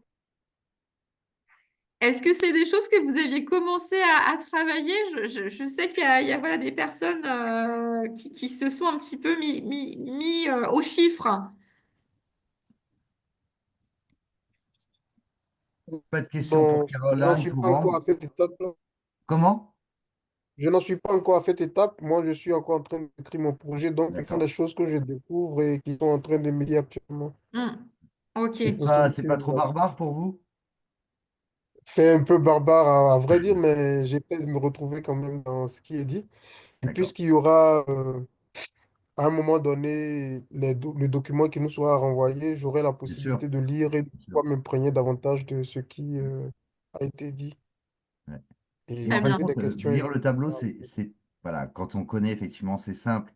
Vous prenez la première ligne, vente de produits finis et marchandises, toute première ligne. Vous vendez à 55 euros. Allez, on dit vous avez fait 55 euros. En dessous, vous avez vos achats. Vous avez acheté pour vendre 55 euros, vous avez acheté 50 euros. La moralité, vous avez fait une marge, Deux, le petit cinq. 3 qu'on voit, de 5 euros. Donc c'est 10%. Vous margez à 10%. Et Vous voyez, est-ce que c'est c'est ça qu'on va voir. suffisant pour couvrir Voilà. l'ensemble des Et est-ce charges que qui vont ça tomber va après? suffire? Voilà, au départ, c'est tout ce que vous avez gagné. Et après, ben, on vient déduire, déduire, déduire, déduire. Et on le fait par de grands pavés. En fin de compte, ça va être toutes les charges externes. Après, ça va être tout ce qui va être, on va dire, les impôts, les charges du personnel, voilà, tout ce qui est rémunération. Et ensuite, bah, c'est les charges financières, c'est les intérêts des emprunts. On fait des catégories. Mais une fois que vous avez compris, c'est combien vous avez gagné dans votre tableau. Et à la fin, tout ce qu'on va venir déduire pour en fin de compte, qui va servir pour avoir fait votre chiffre d'affaires. Bah, à la fin, est-ce que vous êtes positif ou vous êtes négatif? Donc c'est barbare à voir comme ça, mais ça se lit très bien. Mais en fait, du coup, pourquoi limite on part pas de la fin en essayant d'estimer de combien on a besoin pour faire fonctionner l'entreprise pour après On peut. déterminer le prix de nos produits? On peut. Voilà, on peut faire ça, c'est On peut le faire, bien ouais, tout sûr. à fait. Ouais. Et c'est très judicieux, effectivement, de se dire, bah, le résultat final et quel est le chiffre d'affaires qu'il faut que j'aille chercher. Voilà, pour Et de se faire ce dire, et résultat du coup, final. est-ce que ce chiffre d'affaires, au regard de mon marché, au regard de ma clientèle, est-ce que je vais pouvoir le réaliser, ce chiffre d'affaires? Ouais. Est-ce Et qu'il on est peut cohérent? effectivement le problème à l'envers, on peut tout à fait prendre le problème à l'envers et c'est une très bonne remarque. Tout à fait. Et ce qu'on peut faire, c'est faire un premier tableau, mais Mm, pas se soucier d'être positif à la fin. Faire un premier tableau, de dire voilà, ça nous coûte tout ça, j'estime que je vais vendre ça par rapport à ma zone de chalandise, c'est-à-dire où vous allez capter vos clients par rapport à votre marché, la cohérence, et à la fin dire c'est pas viable. Ok, et ben je reprends ligne par ligne pour mm, voir où je peux faire des économies. Peut-être que c'est au départ qu'il aurait fallu que je fasse un crédit plus important et tout reprendre ligne par ligne. mm. Donc, en fin de compte, le premier jet, généralement, ça va te servir d'exercice et de base. Donc, on peut commencer par la fin ou commencer par le début, mais le premier, vous n'allez pas l'écrire juste du premier coup. Et après, justement, c'est là que réfléchit un entrepreneur. Quelle ligne je vais économiser? Pourquoi j'ai investi tant? Un entrepreneur, donc là, c'est sur des projets fictifs. Mais un entrepreneur, à chaque fois qu'un entrepreneur investit 1 euro, et c'est réel, hein, 1 euro dans son entreprise, dans son projet, combien ça rapporte? Faut pas dire, je vais faire des flyers, je vais capter des clients. Non, j'investis 200 euros de flyers. Quel va être mon chiffre d'affaires? Qu'est-ce que ça va me rapporter financièrement? C'est 200 euros que j'investisse. C'est là où il y a toute la démarche. J'investis tant, ça me rapporte tant. C'est vraiment une articulation. Euh, on l'a pas dit, mais on le redira peut-être en conclusion. Là, on est sur des hypothèses. Donc, faites des hypothèses pessimistes, faites des hypothèses optimistes, Mm. prévoyez une voie médiane et travaillez ces prévisionnels financiers à l'aide de tableurs. Je parlais tout à l'heure d'un fichier Excel. Mais voilà, utilisez vraiment le tableur, utilisez l'Excel pour faire, encore une fois, ces hypothèses, ces simulations. Tout Parce à qu'en fait. faisant bouger une ligne, bah, ça aura peut-être un impact sur la ligne ou sur les lignes suivantes. Et comme le disait Thierry, bah, en bas, c'est de voir effectivement quelle est la couleur du résultat. Est-ce qu'on est sur un bénéfice? Est-ce qu'on est sur une perte? Et auquel cas, bah, il faut que je rebouge mes hypothèses. Et justement, c'est là que vous comprenez maintenant, enfin, on verra ça plus tard, qu'on ne peut pas choisir ses statuts financiers au Mm, début. mm, C'est à la fin. Parce que ça se trouve, c'est la ligne impôt qui va planter votre compte d'exploitation. Donc peut-être qu'il va falloir l'adapter autrement et ouvrir votre société sous d'autres statuts pour que ça soit plus mm, favorable à votre compte d'exploitation. mm, Et c'est pour mm, ça que les statuts, on les prend toujours à la fin. Parce que mm. les statuts ont un coût. Donc on les met toujours à la fin une fois qu'on a fait tous les prévisionnels, qu'on a fait le business plan. Après, on va aller chercher un statut. Et c'est pour ça qu'il y a beaucoup de personnes à l'heure actuelle qui tout de suite s'ouvrent en auto-entreprise, mais ça se trouve, c'est pas une auto-entreprise qui leur convient. Mais c'est la facilité. Mais non, il faut effectivement être passé par toutes ces étapes et à la fin, on va aller choisir ces statuts juridiques. Vous comprenez maintenant, vous voyez, comprenez un peu la démarche et l'articulation. C'est à toi, Camille. Dernier tableau, courage. Dernier tableau, je vous l'ai dit tout à l'heure, c'est le plan de trésorerie. Donc, l'enjeu effectivement du plan de trésorerie, c'est de se projeter sur le compte bancaire de l'entreprise. Les disponibilités, les liquidités, quelle va être l'évolution, comment va se comporter le compte bancaire de l'entreprise. Et donc là, on va vraiment regarder les flux, on va vraiment regarder les entrées d'argent, donc les encaissements qui peuvent être de nature, hein, les encaissements voilà, de financement. Donc, ce que tu disais, Thierry, tout à l'heure, c'est l'apport, c'est le prêt bancaire, c'est les aides. Et puis, on va avoir aussi les encaissements d'exploitation, donc tout ce qui va être afférent, encore une fois, à vos ventes et donc le chiffre d'affaires et donc toutes ces recettes que vous allez encaisser sur le compte bancaire de l'entreprise. Donc, on va regarder voilà, les recettes encaissées et puis on va regarder quels sont les décaissements, encore une fois, donc qu'est-ce qui va sortir du compte bancaire de l'entreprise. Et donc, ces décaissements, encore une fois, bah, ils peuvent être de nature. Vous allez avoir eh bien, des décaissements d'exploitation. Donc, quelles sont effectivement toutes les factures que je vais avoir à régler et quand est-ce que je vais avoir à les régler. Et puis, vous allez avoir les décaissements voilà, hors exploitation, donc qui sont plutôt afférents, eh bien, notamment à vos remboursements d'emprunts et aux investissements que vous allez réaliser. Donc ça, effectivement, c'est vraiment l'enjeu du plan de trésorerie. Donc le plan de trésorerie, euh, comment est-ce qu'on va raisonner? Donc encore une fois, on va raisonner voilà, mensuellement. Donc on va se projeter sur les 12 mois de l'année. Et on va tenir compte, encore une fois, bah, voilà, de la saisonnalité de votre activité et puis des délais de règlement. Euh, je prends l'exemple là dans mon tableau. Au mois de janvier, vous pouvez très bien avoir réalisé un chiffre d'affaires de 1000 euros. Donc, vous pouvez avoir facturé à hauteur de 1000 euros. Mais par contre, si vous avez accordé à vos clients un délai de règlement d'un mois, eh bien, vous voyez que ça va se traduire par un encaissement sur le compte bancaire de l'entreprise. Ça va se traduire par un encaissement voilà, en trésorerie à partir voilà, du mois de février. Et donc, on tient compte effectivement de ce décalage de règlement et puis on va tenir compte aussi voilà, de la TVA, puisque le plan de trésorerie, bah, il va se réaliser TTC. Et donc, on va venir intégrer la TVA. Donc, en fonction du taux de TVA spécifique à votre activité, est-ce qu'on est sur une TVA à 5,5%, à 10%, à 20%? Mais on va venir intégrer ici les encaissements voilà, TTC. Et idem d'ailleurs pour les décaissements, vous allez les traduire en TTC. Donc l'enjeu effectivement du plan de trésorerie, c'est de faire voilà, cette simulation de l'évolution du compte bancaire de l'entreprise en prenant bien en compte la saisonnalité de l'activité et les délais de règlement que vous allez accorder à vos clients, mais aussi par exemple que vos fournisseurs vont vous accorder. Et donc si je prends effectivement mon petit exemple là à l'écran, bah, vous voyez que au mois de janvier, j'ai beau avoir facturé 1 000 euros, mais je n'ai rien encaissé sur le compte bancaire de l'entreprise, puisque mon exemple, c'est que j'ai accordé un délai de paiement de 30 jours. Donc, je n'encaisse rien sur le compte bancaire de l'entreprise. Par contre, j'ai peut-être déjà des factures que j'ai eu à régler. J'ai payé mon assurance, j'ai payé des achats de marchandises, j'ai réglé le premier montant, par exemple, de mon loyer. Donc, qu'il s'avère que le solde du compte de mon entreprise, bah, il est déficitaire, il est négatif, puisqu'effectivement, j'affiche un moins 500 au mois de janvier.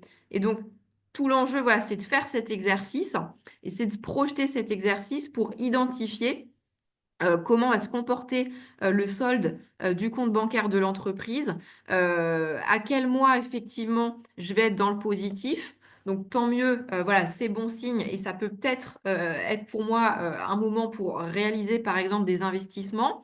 Ou alors, à contrario, si le solde de trésorerie de mon entreprise, bah, il est négatif, j'ai plutôt intérêt à passer un coup de fil à mon banquier et à le prévenir effectivement de cet état de fait. Et c'est ce que tu disais, Thierry, tout à l'heure. D'où l'enjeu, effectivement, de prévoir suffisamment de trésorerie au démarrage de l'entreprise pour pallier justement voilà, à ces déconvenus en fin de mois. Donc, c'est de regarder effectivement la trésorerie de démarrage. C'est bien travailler vraiment voilà, le financement aussi du projet d'entreprise.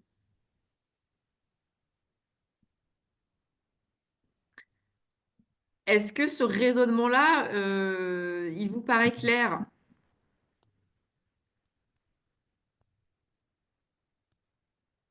Oui. Est-ce qu'il y a des questions?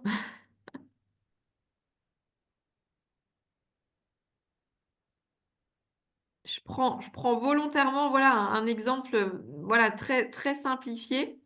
Mais voilà, le plan de trésorerie, bon, je vous le remets voilà, à l'écran, mais c'est de se dire, je vais travailler voilà, sur les 12 mois de l'année. Effectivement, au moment du lancement de l'entreprise, bah, depuis mon plan de financement, j'ai mes ressources avec des encaissements qui vont arriver sur le compte bancaire de l'entreprise. Je vais avoir mes encaissements d'exploitation, donc c'est effectivement mes ventes. Et là, je vous le disais tout à l'heure, c'est de bien tenir compte, encore une fois, s'il y a des éventuels délais de règlement que vous accordez à vos clients. Et puis ensuite, on va venir soustraire donc tous les décaissements, toutes les sorties d'argent, encore une fois en tenant compte de la temporalité, en tenant compte des échéances. Peut-être que bon, bah, mon loyer, je vais le régler forcément tous les mois, mais peut-être que ma prime d'assurance, je la paye une seule fois pour l'année et c'est au mois de janvier. Ou alors c'est en milieu d'année et c'est peut-être au mois de juin. Et voilà, vous allez positionner les différents décaissements en fonction des échéances auxquelles ils vont survenir. Et effectivement, par un jeu, encore une fois, de soustraction, bah, on va venir voilà, se projeter sur le solde du compte bancaire de l'entreprise. Et donc, l'enjeu, effectivement, c'est encore une fois de regarder et d'arriver à anticiper à quel moment on est dans le positif, donc tant mieux, et à quel moment on serait dans le négatif, et ce qui veut dire que là, on a un problème, on est à découvert, et donc on a un besoin de trésorerie. Et donc là, l'enjeu, c'est vraiment de prévenir le banquier, mais le mieux, c'est de l'avoir anticipé dès le démarrage et d'avoir prévu effectivement ces besoins de trésorerie. c'est le tableau qui est peut-être l'un des plus difficiles hein, à alimenter. Travaillez déjà votre plan de financement, travaillez le compte de résultat et après, voilà, il viendra alimenter ce troisième tableau qui est le plan de trésorerie.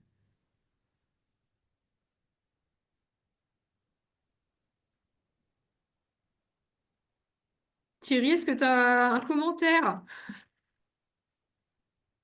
Effectivement, c'est pas évident pour, on va dire, quand on n'est pas, on l'a pas pratiqué, quand Hmm, on connaît hmm, pas effectivement tout ce qui va être la gestion. Mais en gros, ce qu'il faut résumer, c'est tout ce qui rentre et tout ce qui sort. hmm, Et en essayant d'être le plus précis possible. Et comme disait Camille, il y a des charges fixes.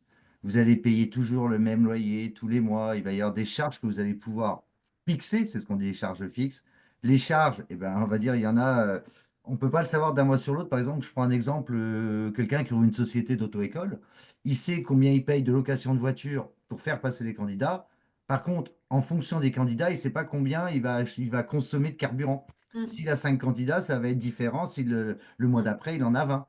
Donc, il y a effectivement des charges fixes, mais il y a des charges ils vont fluctuer en fonction des mois. D'accord? Donc, c'est ce qu'on appelle les charges variables. Et généralement, on les regroupe comme ça, charges fixes, charges variables. Et effectivement, vous pouvez avoir une société qui va être positive à la fin d'année. Par contre, son chiffre d'affaires va être décousu selon le plan de hmm. trésorerie. Il va passer dans le positif, dans le négatif, dans le positif, dans le négatif. Mais c'est bien d'identifier effectivement ces périodes. Comme disait Camille, vous appelez votre banquier, vous ne payerez pas d'agio. Il est averti, il vous autorise un découvert. Parce qu'il sait que selon votre plan de trésorerie, le mois d'après, vous allez repartir dans le vert. Donc c'est pour ça qu'il faut être toujours proche de Est-ce son que le banquier. découvert, il est passager ou pas? Voilà, c'est ça. Est-ce Si qu'il s'il est est... passager, il peut être toléré. Hmm, Maintenant, s'il est sur la totalité, non, ça va plus marcher là. hmm.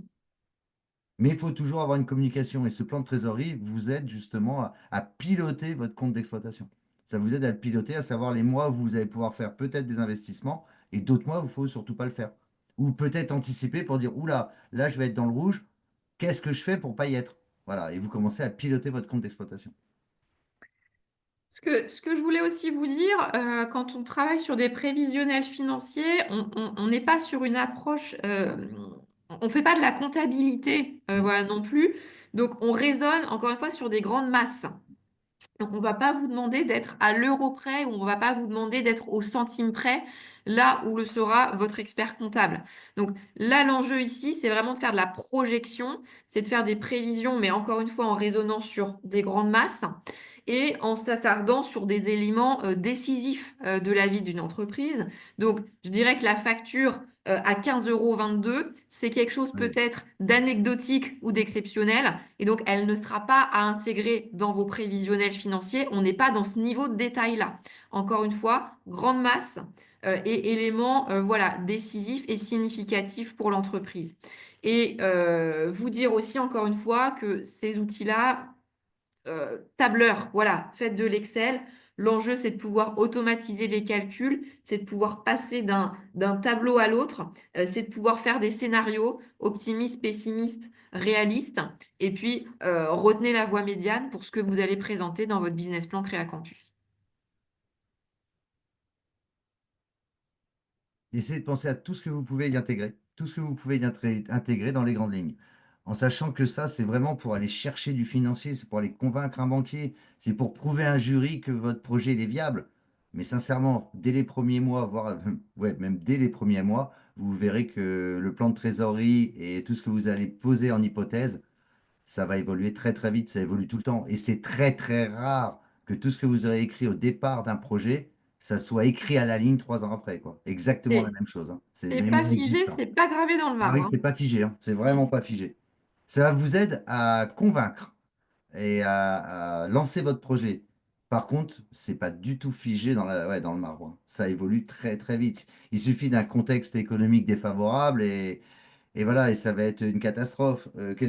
Par exemple, je vous prends la période de la Covid, celui qui, en fin de compte, vendait des masques, jamais il allait se douter qu'il allait avoir la Covid et que pendant l'année des Covid, ces masques, il a multiplié les chiffres d'affaires. Comment il aurait pu l'anticiper? Donc, effectivement, c'est jamais figé, c'est en fonction de tout ce qui va se passer autour de votre projet, tout ce que vous voyez, tous les pestels que vous faites aussi. Donc voilà, c'est comment va évoluer tout ce qui va tourner autour de votre projet. Mais en tout cas, on en a besoin pour lancer un projet.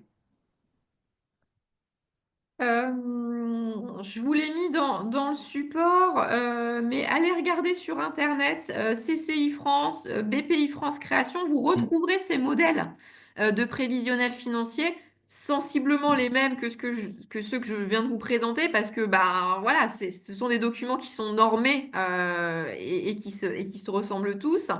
Mais vous pourrez, voilà, sur les sites que je vous ai mis, voilà, CCI France, BPI France Création, aller chercher des maquettes vierges de prévisionnel financier. Encore une fois, privilégier un format tableur. Et il y aura plus que, entre guillemets, les chiffres, voilà, à mettre dans les cases et les intitulés des différents postes que nous avons vus ensemble, que ce soit les investissements, que ce soit les dépenses, que ce soit les produits. Voilà, tout ça, ce sera déjà bien calibré et vous n'aurez plus qu'à mettre les chiffres dans les cases. Sincèrement, oui, essayez pas de réinventer, comme on dit, le fil à couper le beurre. Ça existe, c'est bien fait, il y a des trames, vous allez gagner un temps, mais fou. Vous les prenez, vous remplissez simplement vos chiffres à vous dedans. Par contre, Mm. effectivement, peut-être que toutes les lignes ne correspondent pas à votre projet, hein. Donc, s'il y a des lignes qui ne sont pas du tout afférentes à votre projet, On allez les pas enlève. inventer un chiffre, vous l'enlevez. Vous enlevez la ligne Et au directement. contraire, s'il y en a qui n'ont pas été Oui, prévus il faut en par rajouter. rapport à votre projet qui est peut-être très spécifique, eh ben, vous allez venir les réintégrer. Mais en tout cas, vous avez enfin, vous avez de très belles trames de départ, en tout cas.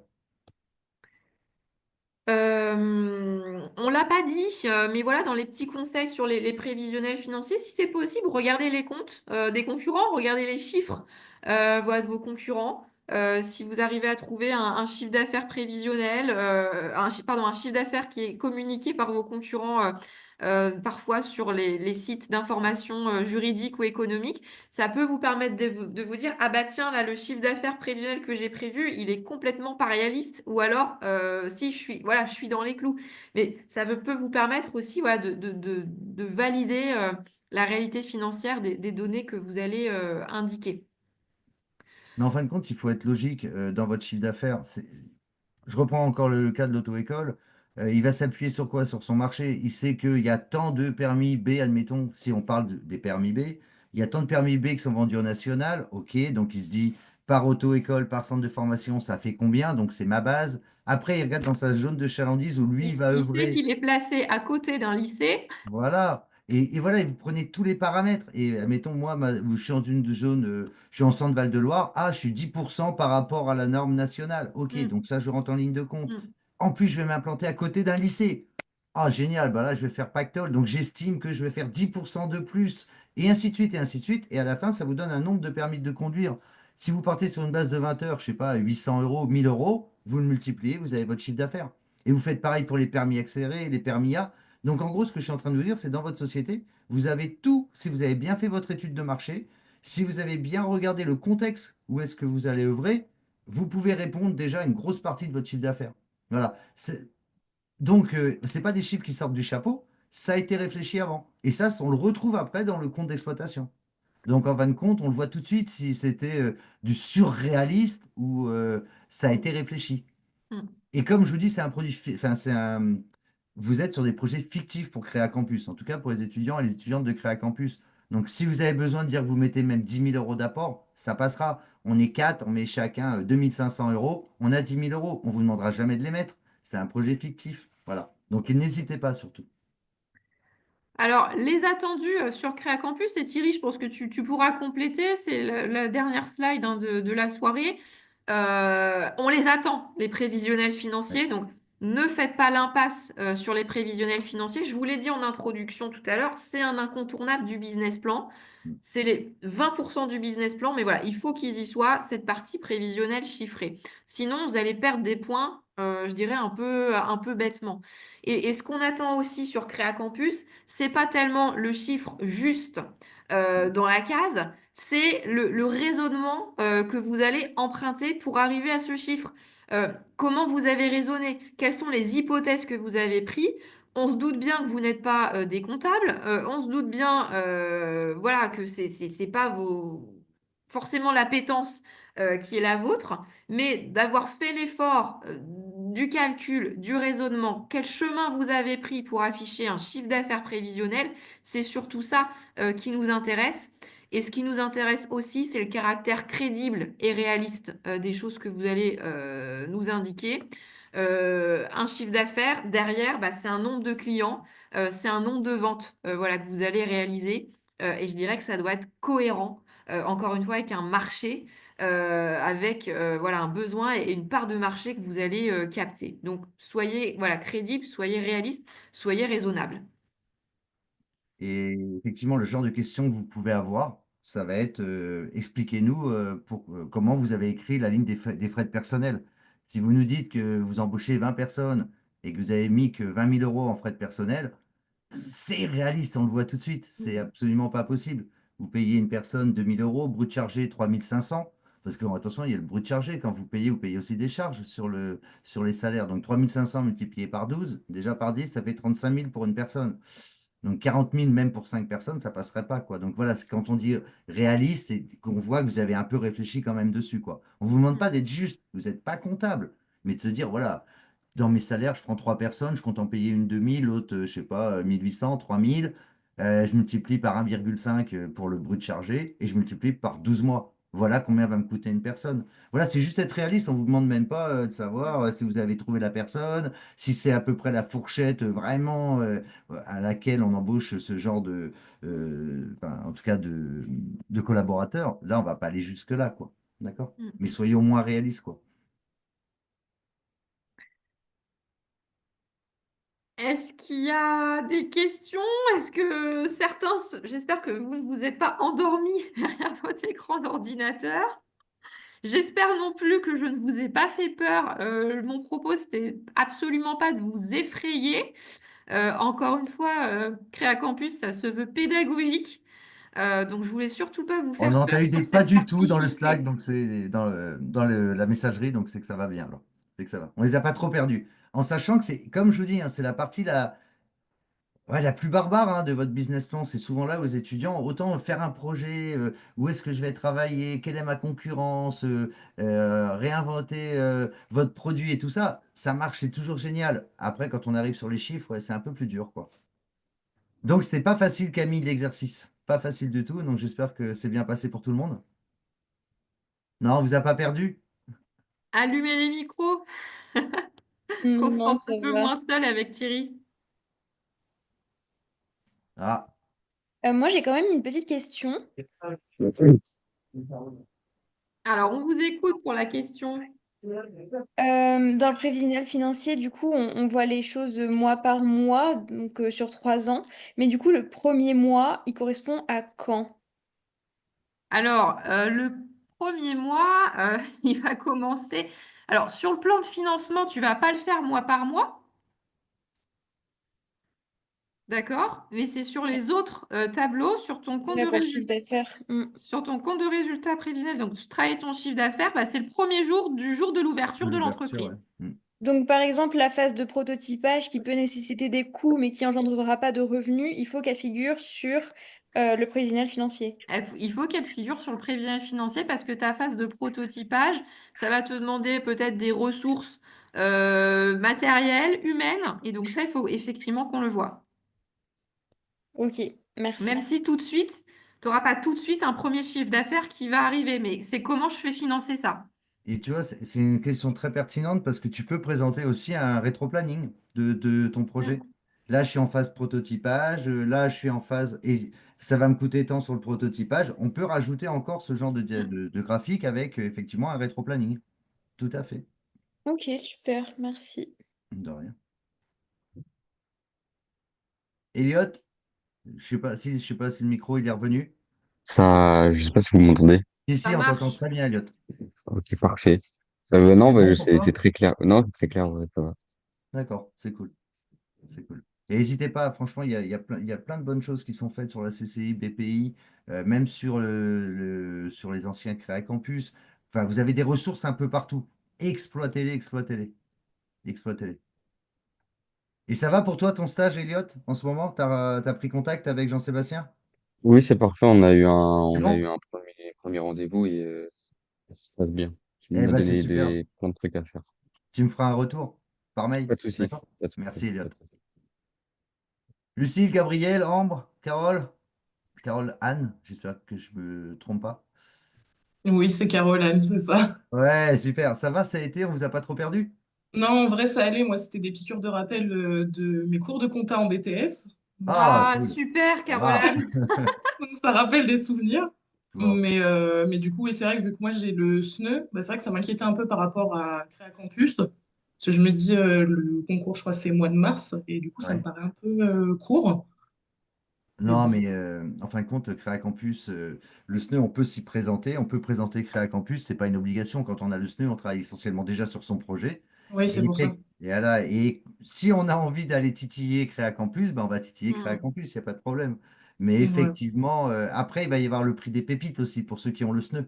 Là, Oui. c'est un Créa Campus, mais là, qu'on va dire, en réaliste, quoi. Oui, bah oui, c'est plus concret que le Créa Campus où il y Exactement. a des projets qui sont fictifs aussi. Tout à fait. Et c'est pas les mêmes sommes. Donc j'invite tous ceux qui font Créa Exactement. Campus de demander le SNE. Il y a d'autres concours aussi pour une fois que vous avez le statut national étudiant entrepreneur. Et c'est une belle aventure aussi. Et Camille est mentor pour les SNE. Oui, affirmatif. Est-ce qu'on s'arrête là, Thierry? Oh bah oui, vous avez plus d'autres questions? Tout le monde, c'est bon pour tout le monde? Oui, ça peut aller, c'est bon. Ça peut aller, c'est Ça bon, on n'a va. pas tout perdu là. C'est bon. Bon, bah écoutez, en tout cas, je vous remercie pour bah, d'être venu au webinar. C'est pas toujours évident hein, après des heures de cours ou peut-être que vous travaillez même avec les cours à côté. Mais en tout cas, faire 17h30, 19h30, ben, merci beaucoup en tout cas d'être venu, de votre participation. Et pour ma part, ben, moi je remercie beaucoup Camille. Donc je vais laisser le mot de la fin à Camille et puis après, ben, je vais vous inviter à se séparer. Eh ben, tout comme Thierry, je vous remercie d'avoir été présent parce qu'effectivement, sur un horaire tardif, voilà, c'est pas Oui, un sujet. évident. Donc, merci effectivement de vous être connectés, merci de nous avoir suivis, merci d'avoir participé aussi, voilà, en posant vos questions. Je vous souhaite bon courage, bonne continuation sur Créa Campus et puis j'ai hâte de lire et de corriger vos dossiers. Très bonne soirée à tous. Au Merci revoir. beaucoup, Merci, bonne au revoir. soirée, au Thierry, revoir.